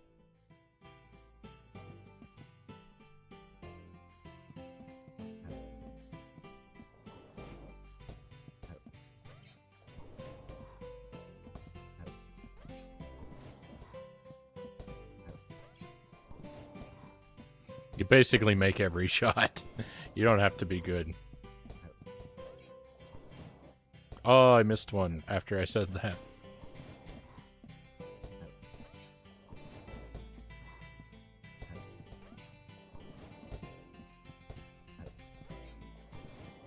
Next, Mr. Silton suggested we make it a real game and see how quickly I could score 10 baskets.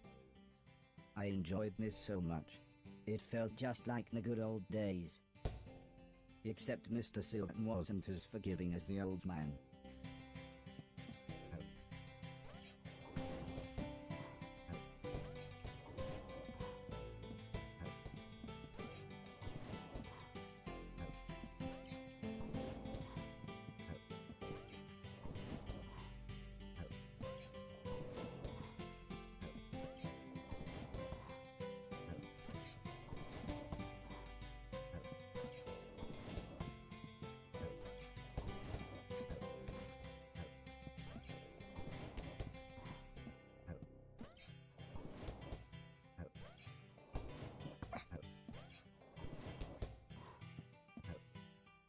When I'd scored 10 baskets, Mr. Silton gave me what he called a high five.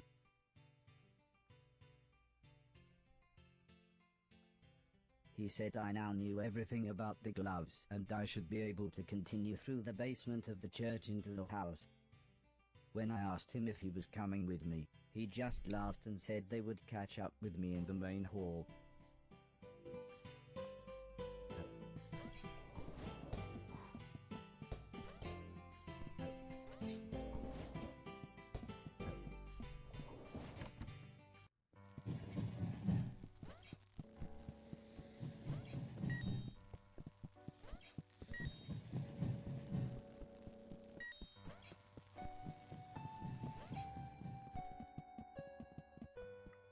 That's always how it works. As soon as you think, oh, this is easy, the game is like, wanna bet?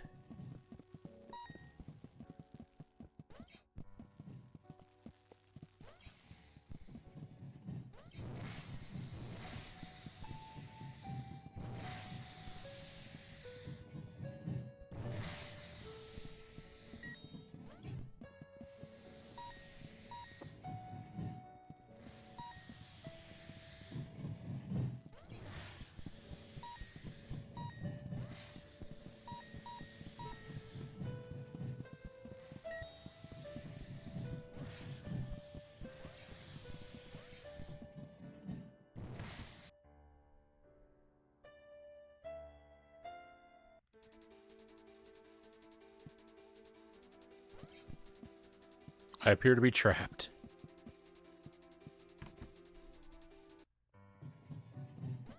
Whoa.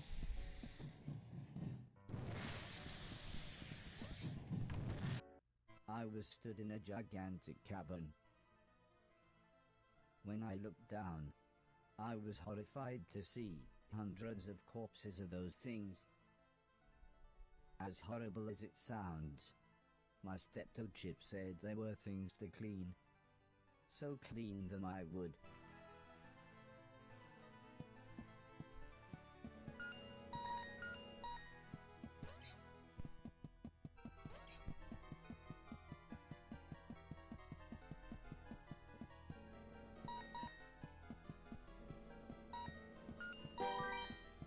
I didn't even see there was a door there. The one that took me into this room.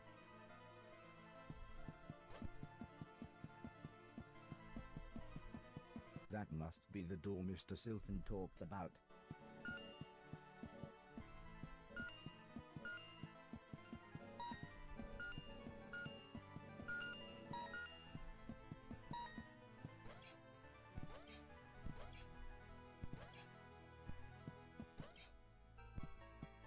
Oh.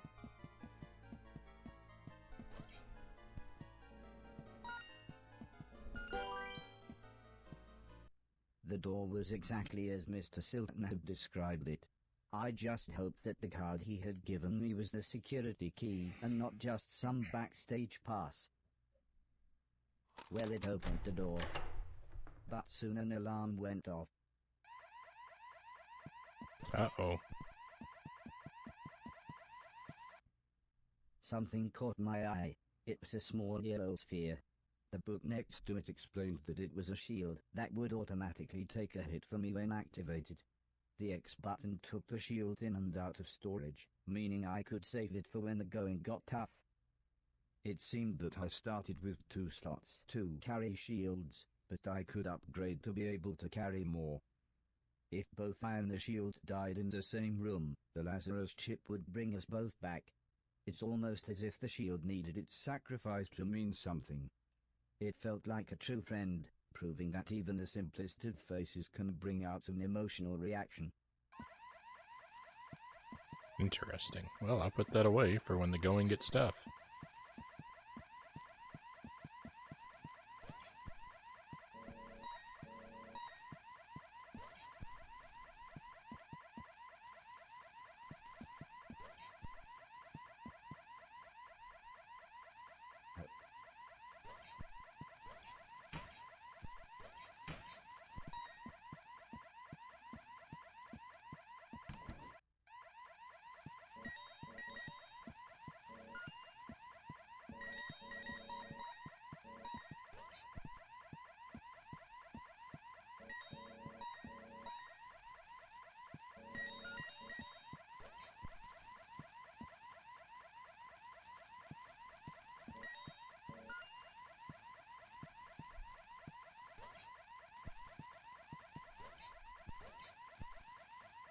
The whole turning the world mechanic is very interesting, but I'm also easily confused by it.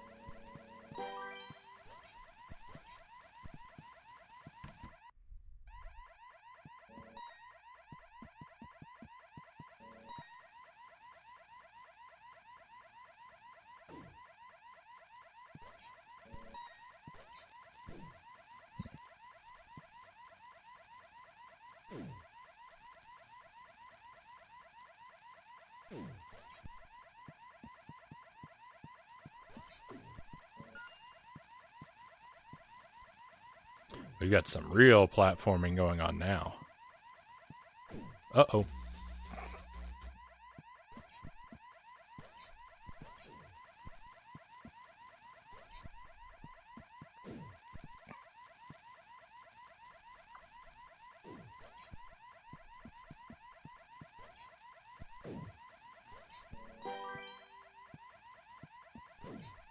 No, I didn't jump high enough.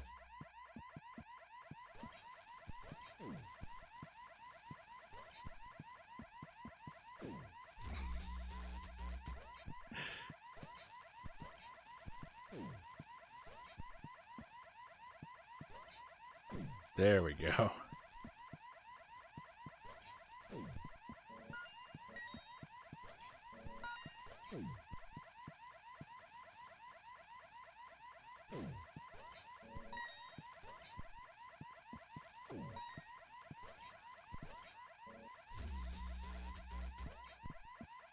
I disagree.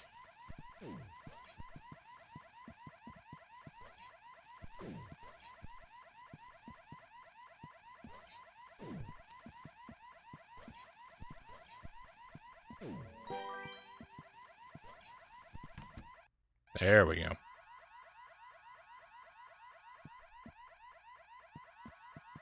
Don't think there's any getting through that laser. Something literally caught my eye. I remembered the old man had installed some software that helped show me things that were interactive, and how to interact with them. This must be what he was talking about.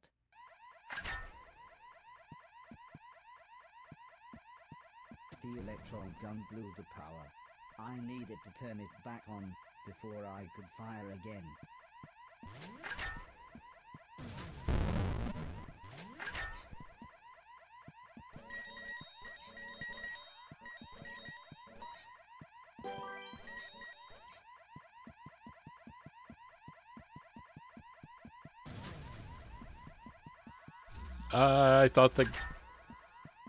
I thought firing the gun would make that laser go out.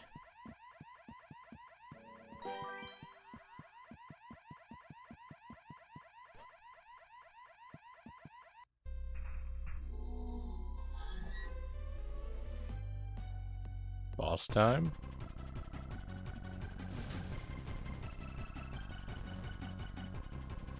Nice.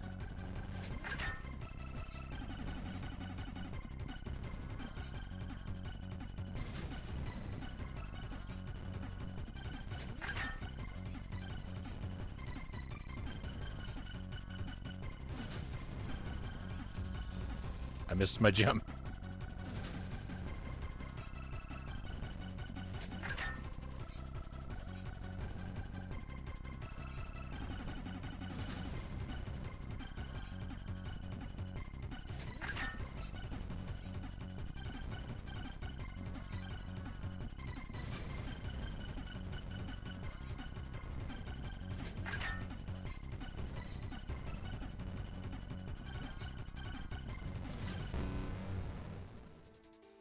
Victory.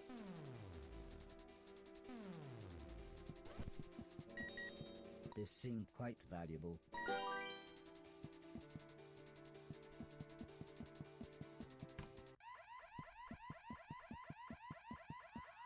Oh, that laser is still there.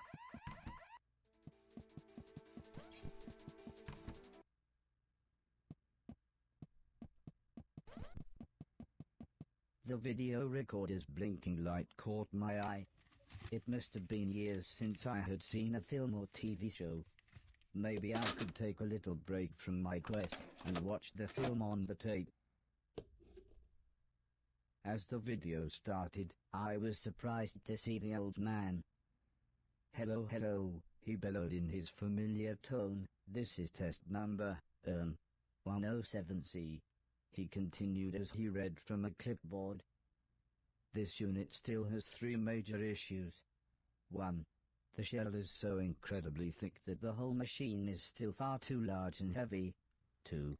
The missile system is too unpredictable and aggressive. And 3. The trade-off between power and intelligence is far too great. I think the military capabilities would be far too dangerous in the wrong hands. I think we would be best to push forward with the Innocence Project."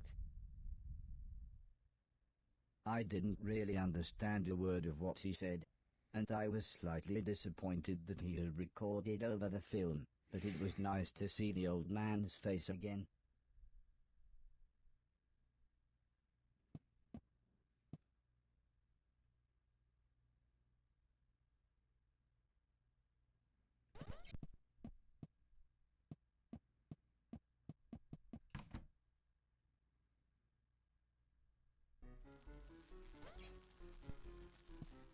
Thank you for the trophies, I wasn't cows. sure what was going on, but suddenly, inanimate objects started to come to life.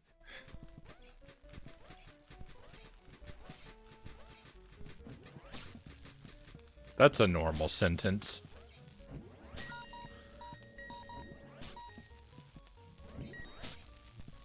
I wasn't sure what was going on, but suddenly inanimate objects started coming to life. That'd be a great, like, opening line of a novel.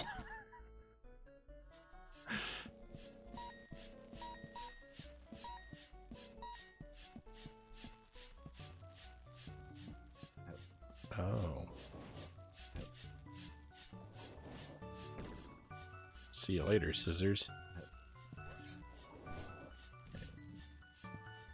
We cannot clear junk with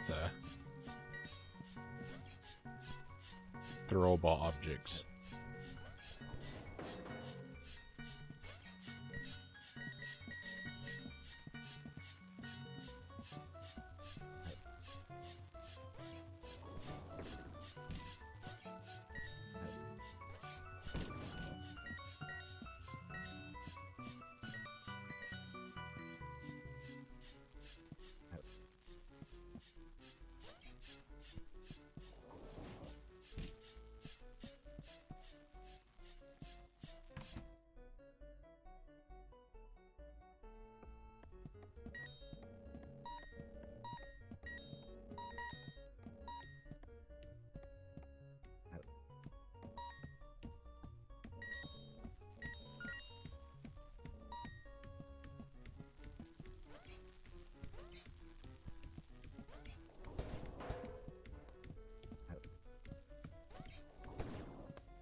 That's kind of messy.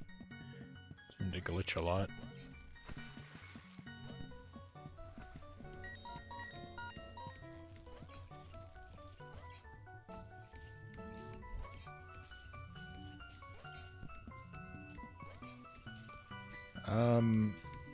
Are those things I can stand on?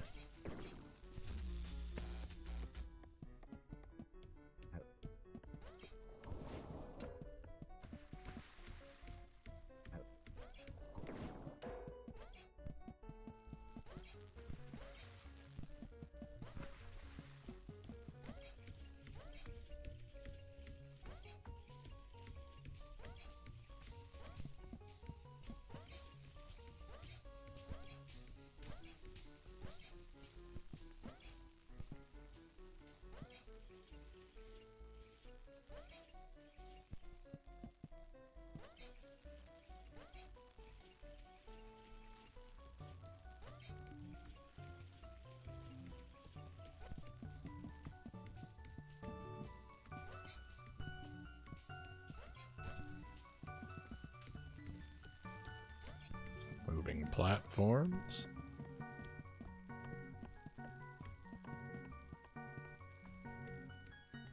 I should try picking that up. Oh. I saw these earlier and I thought the trick was to put something on top of that, not to pull that out of the ground. I thought it was like a switch we had to press down with an object.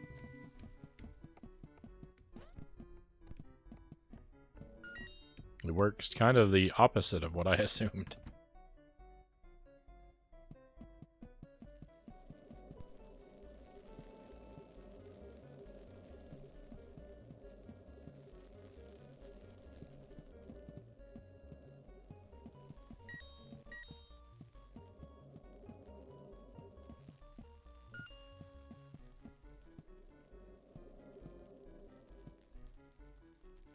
Hello, Shino. Welcome to Horace.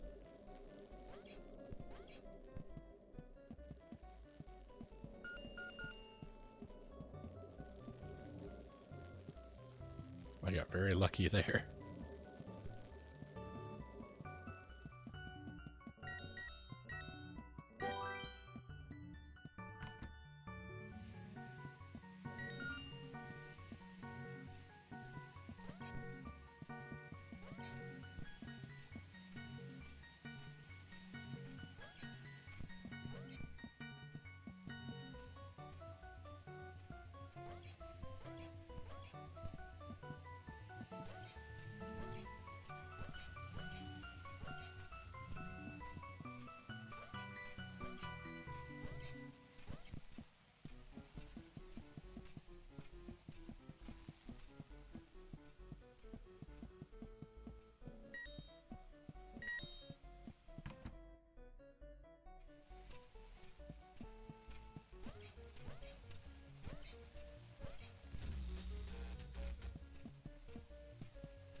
I'd expected a much larger bounce than I got.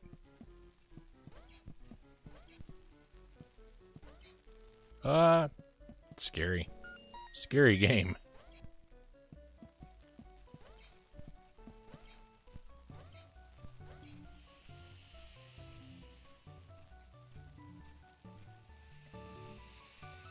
Just made myself a Nutella, peanut butter, tuna, cheese, and barbecue sauce sandwich. I hope that you enjoy it. That sounds rather terrifying to me, but to each their own.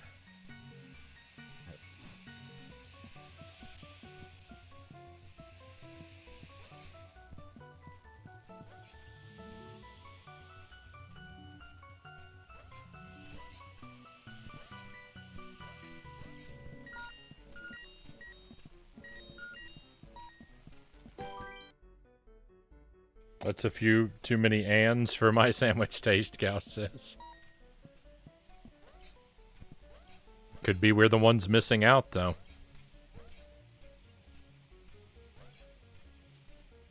But I'm too much of a food coward. I'm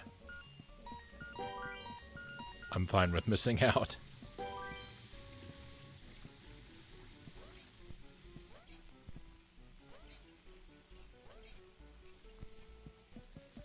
I made chili for dinner tonight.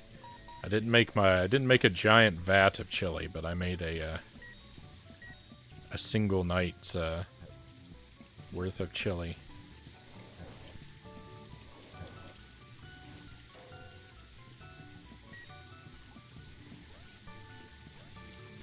And it was pretty good, though it needed to be a bit spicier. It wasn't quite spicy enough.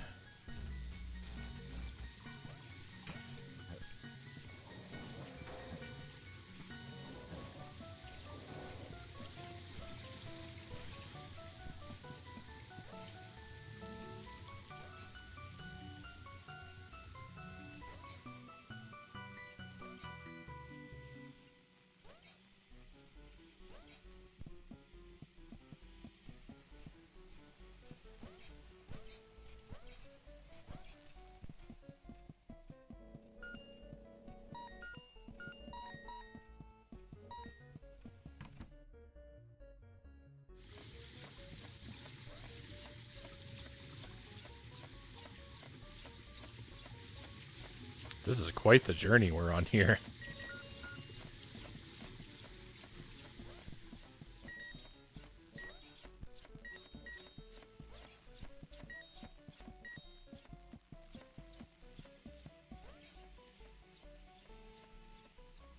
I'm like Shaggy and Scooby-Doo, Shino says.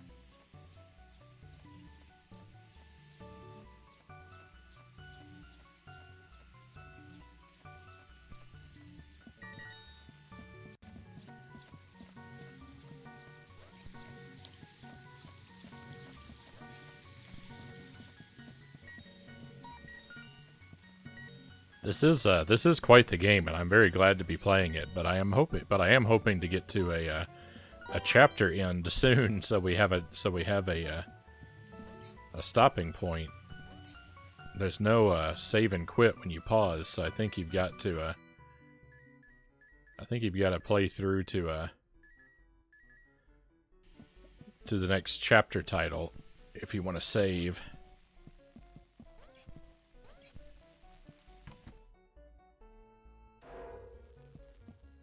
Batteries come in all shapes and sizes.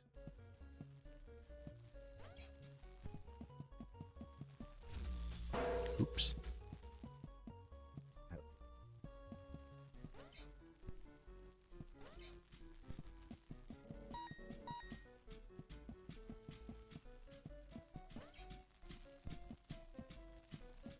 I don't really understand what this is all about.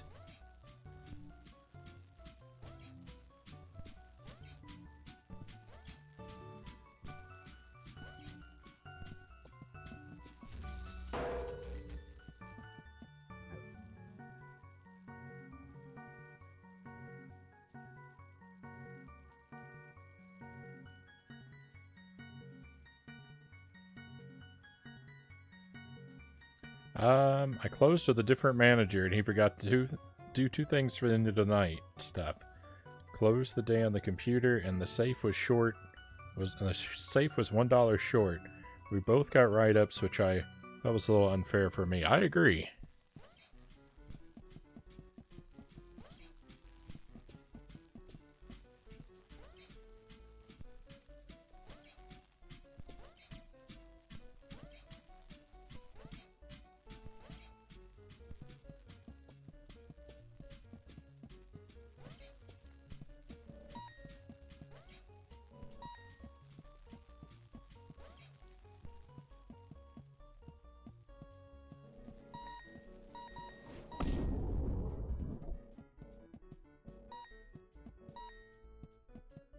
That doesn't seem like that's quite right.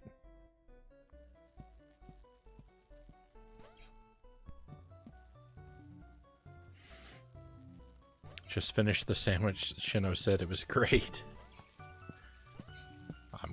I'm glad you enjoyed it, my friend.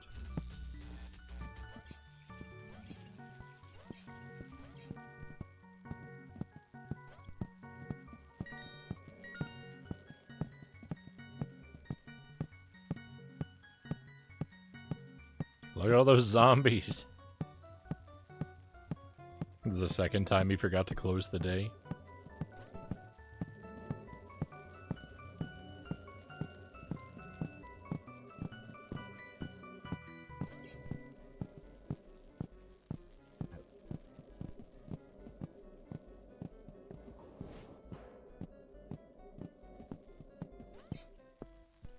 Ooh. I got lucky there.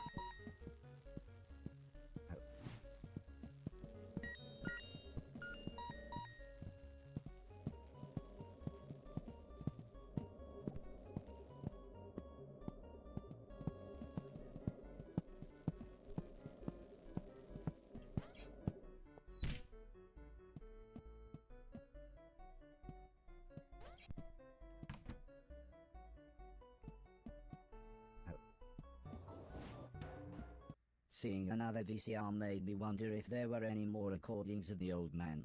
I rummaged behind the TV and was not surprised to find two more dusty old tapes.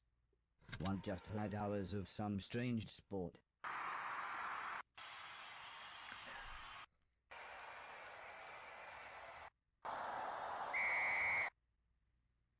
but the other had a recording of the old man. Hello, hello, came his voice again. Right, this is urgent. Cancel the nanobot program immediately. All production to be stopped. Contain the remaining units in these corrosion-proof canisters. Although I'm sure it's obvious, the old man continued. We have discovered that they are essentially unstoppable and can form a controlling intelligence around any object.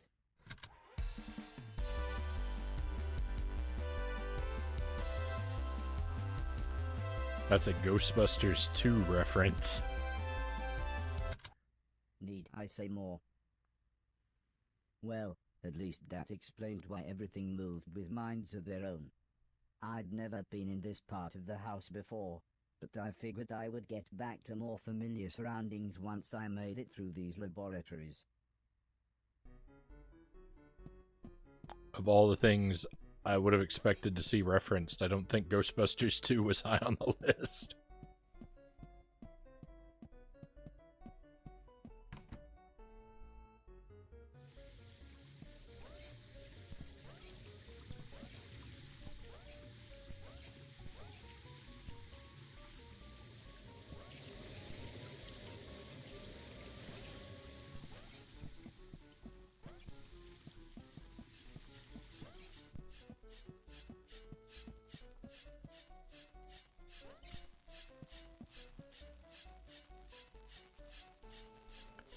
Look at all that junk to clear away there is over there. Wow.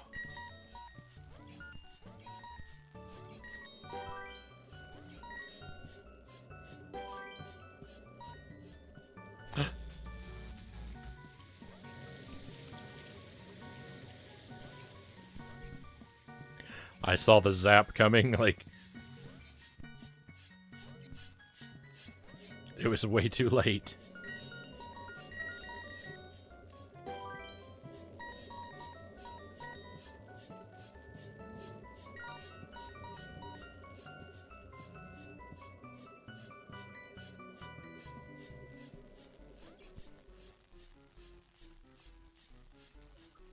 He used to work at your location, went to another one and came back. People didn't want him back.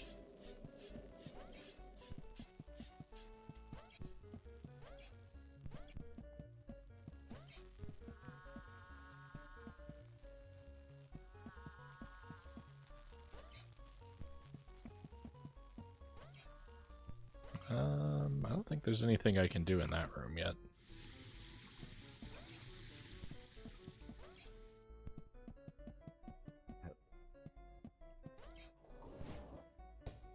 I missed.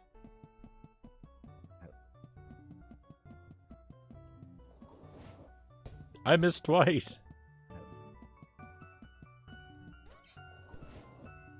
Oh, now it's just sad.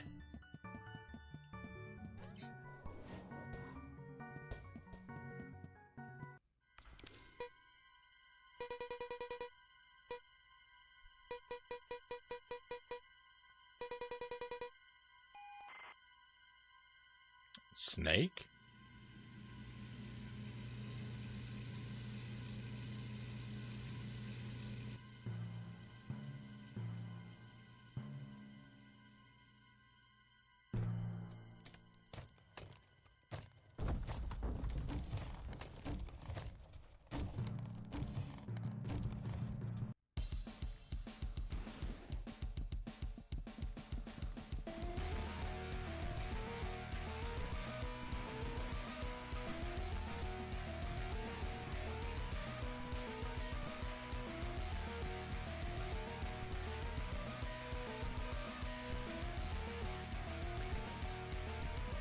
Ah. I see, I see.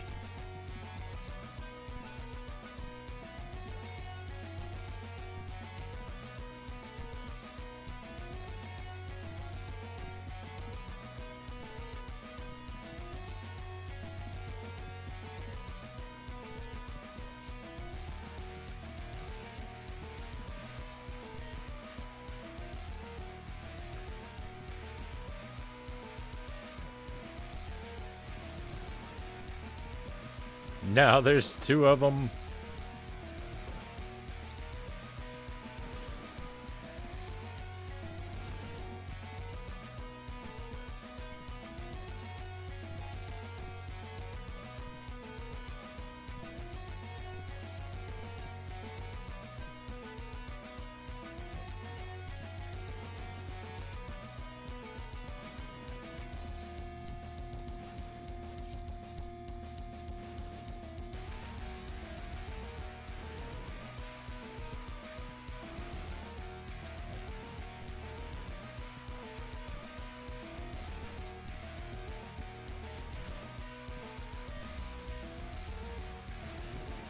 I don't understand what I did wrong there.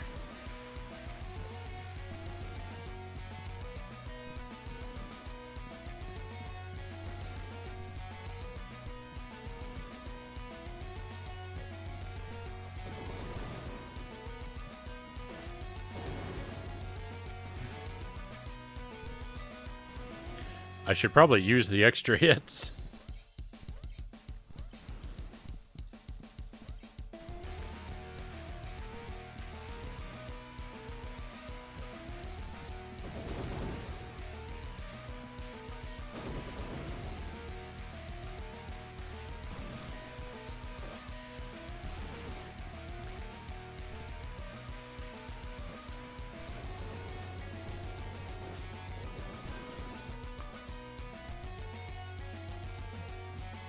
Since we have infinite tries, though, there's something rewarding about trying not to use them.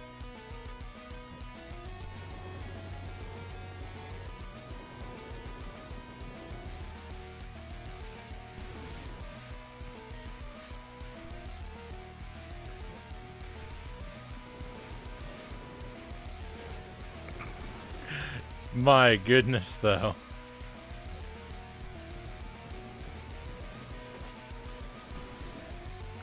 I just can't figure out where to go.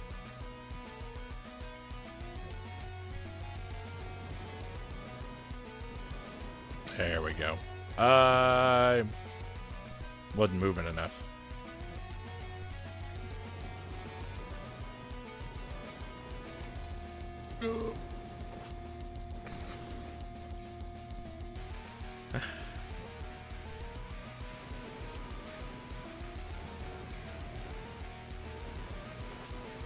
My goodness.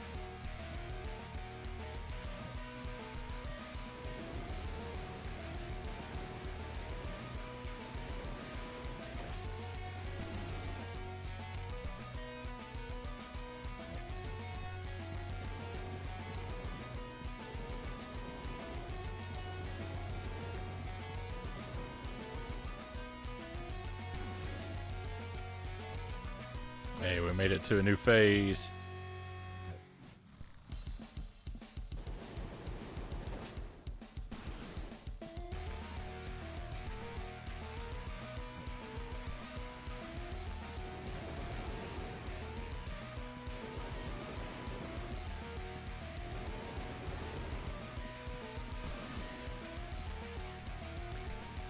Not bad. That one's not bad.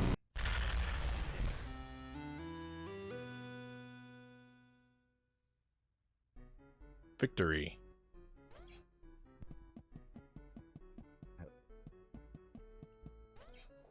Play some victory basketball.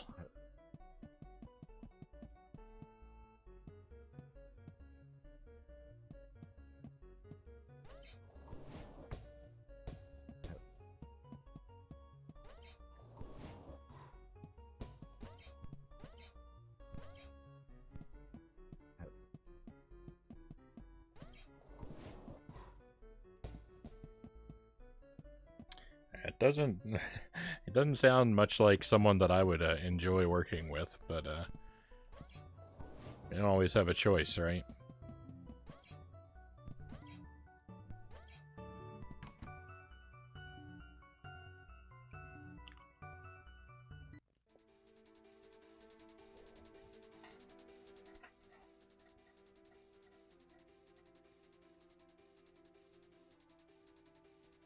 Oh, it tells you how many times you've died.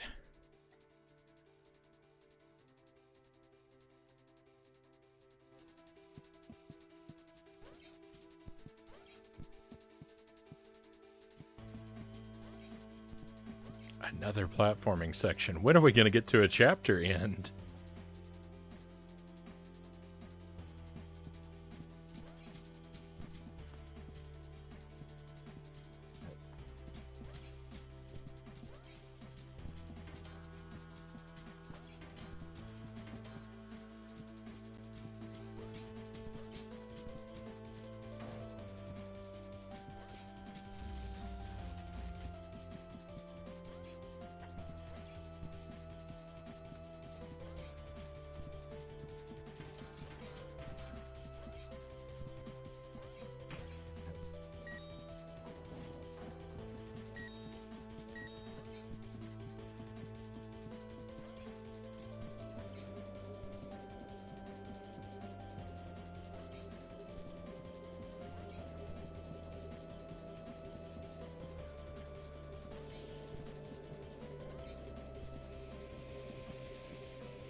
I needed to get back on the moving lift.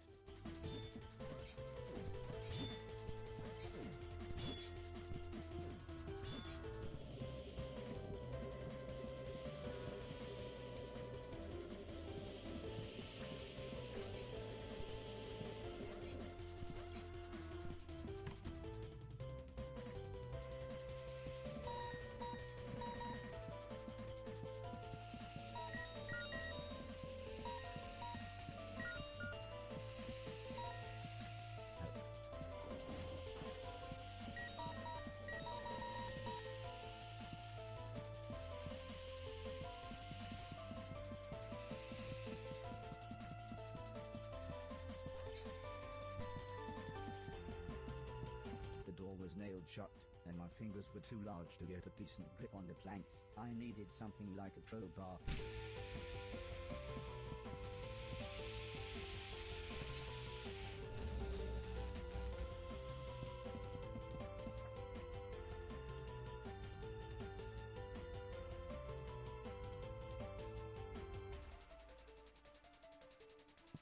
There's one guy at my job always asking for a raise and threatening to quit. I say just let him go.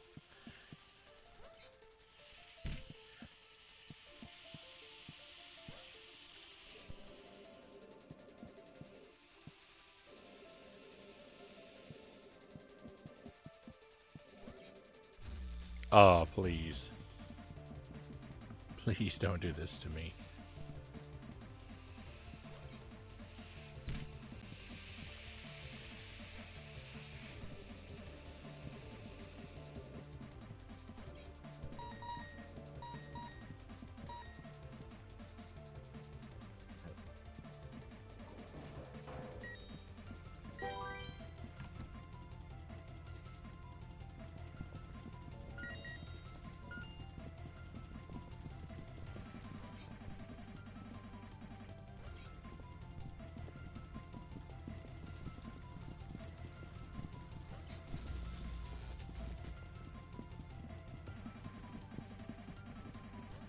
I don't think this is a room that I can deal with.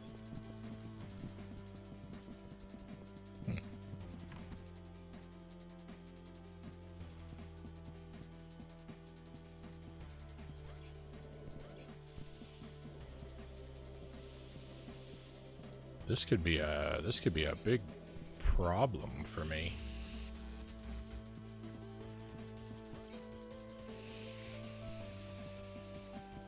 Maybe not.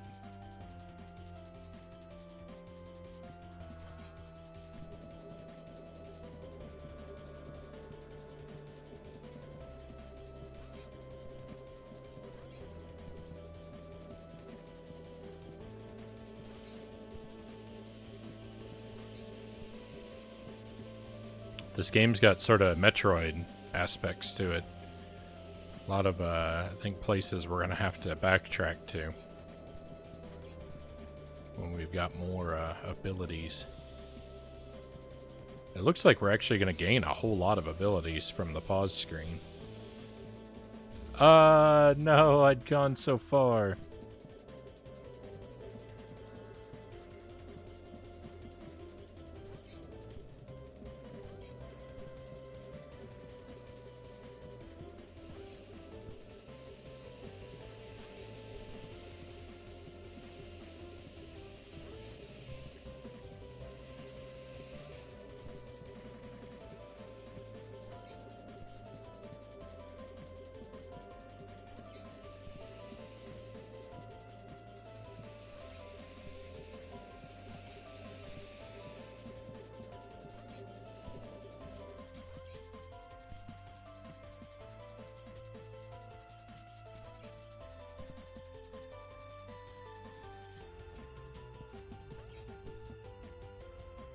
I've yawned in a circle and obtained nothing for it. What?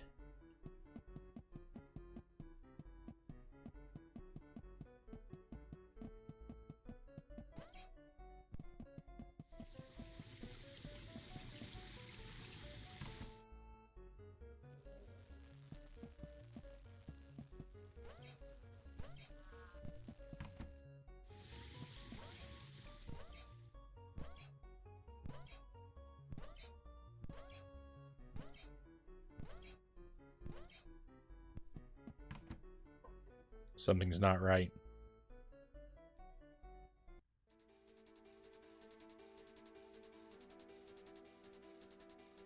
Looks like a Metroidvania game. I think that was one of the tags when I looked at it on Steam.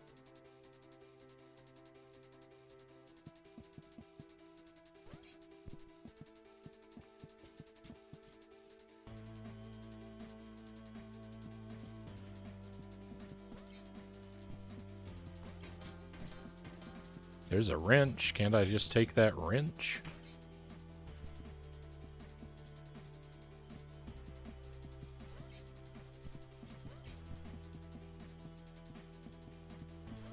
Alright, maybe I missed something then.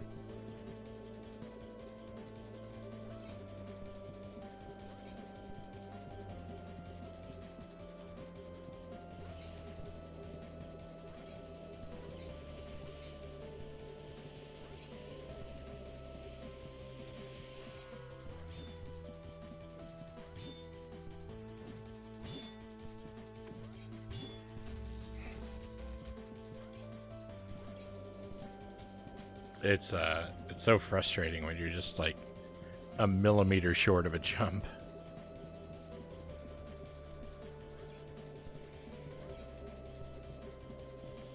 Maybe I was short by more than that, but that's all it felt like.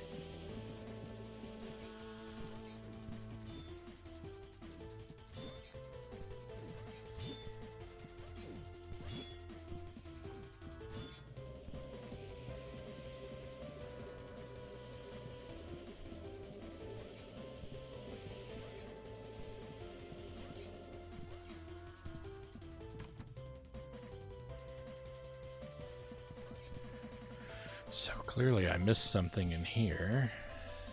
Or the next room, rather.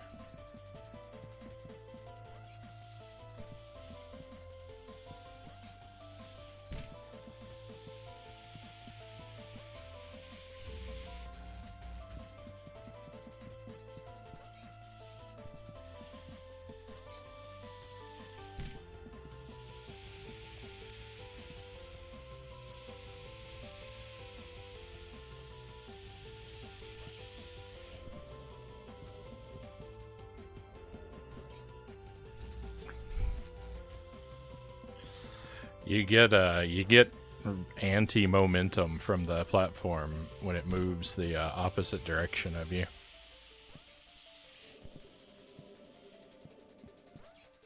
Which makes sense, but can really mess with your jumps. My shoes struggled to grip the slippery wall. I'd need to keep jumping to climb it. Oh.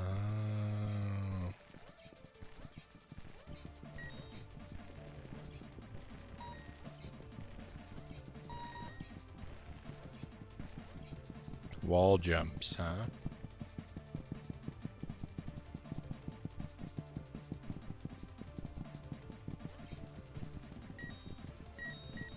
Oh, it's nanobots that have made all the things come to life. I just pieced that together.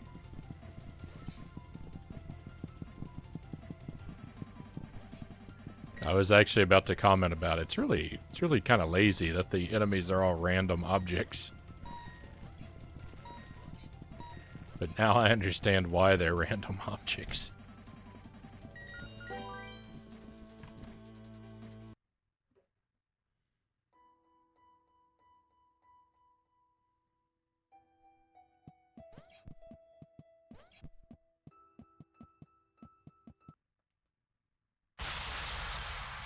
Knock, knock, chuckled Mr. Silton. It's all right, we'll claim it on the insurance as accidental damage. Get me a new TV as well. I explained to them that I had found some of the old man's home videos, and the contents had shocked me. The dirty old bugger, interrupted Mr. Silton. But I didn't know what he meant, so I continued explaining about the nanobots, and Mr. Silton said we needed to get our sharpest minds on the case. Not you dipshit, he barked at Mr. Preston. We need to rescue Heather and her mum. I wasn't sure what Mr. Silton meant by rescue, but I thought I would leave them to clear up. The weather felt cold and ominous as we made our way back outside. Before we meet the others, I need you to help me get my stolen van back, explained Mr. Silton. It's going to be dangerous, and we need someone dependable. The equipment was heavy, but I was happy to help pack the large boxes until Preston returned with what Mr. Silton called the mean machine.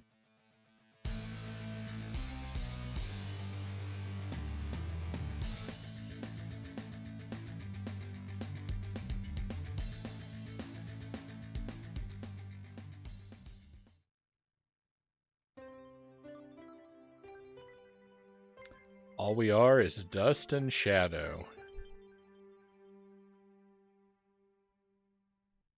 Mr. Preston seemed even more anxious than usual.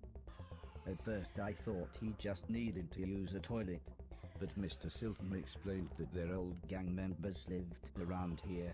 Somehow the money went missing when we robbed that post office, he continued. For some reason they thought we'd taken it, but, as he put it, why would we live in such a dump if we had a load of money? Although this clarified things for me, it certainly didn't calm Mr. Preston, who suggested we gotta move on. Don't worry, we'll be a matter of minutes. We just need to send Mr. Chips up there to have a look, said Mr. Silton as he pointed to a window high up the building.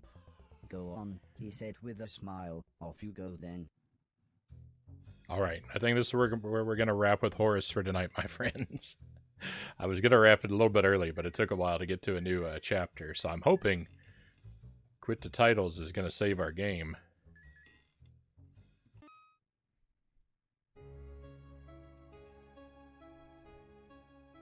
And we'll be able to pick up right there. This is a good game. I like this. Chapter 5. Perfect. That's what we wanted to see. I like the platforming. Reminds me of something like Super Meat Boy, which was a game that I enjoyed quite a bit. I've been playing with this Retrobit controller that I got. Retrobit Legacy 16. It's pretty decent. I don't think I like it quite as much as the official SNES controller for the Switch, but I do like that it's a wired controller.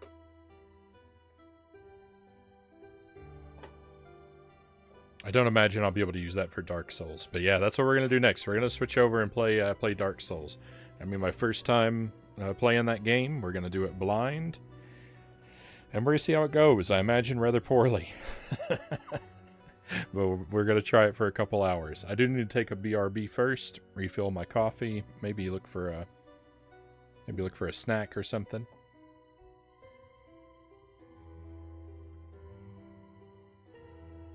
Yeah, I like my controllers to be wired. I feel like they're more responsive. And it's nice to not have to worry about battery life.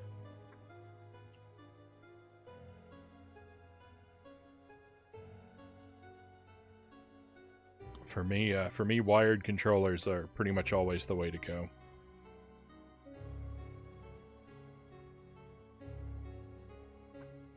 Alright, my friends, I'll see you again in just a couple minutes. Thank you for enjoying Horace with me. Oh, we're going to play more Horace on Thursday. It'll be top of the stream on Thursday if you want to catch more of this. Tomorrow night on the stream, we're going to start with another indie game called Galaxy Champions TV, which I hear is like a Smash TV. And we're going to play Mario Maker 2 in the second half. But more Horace on Thursday and Dark Souls after this BRB. I'll see you in just a moment.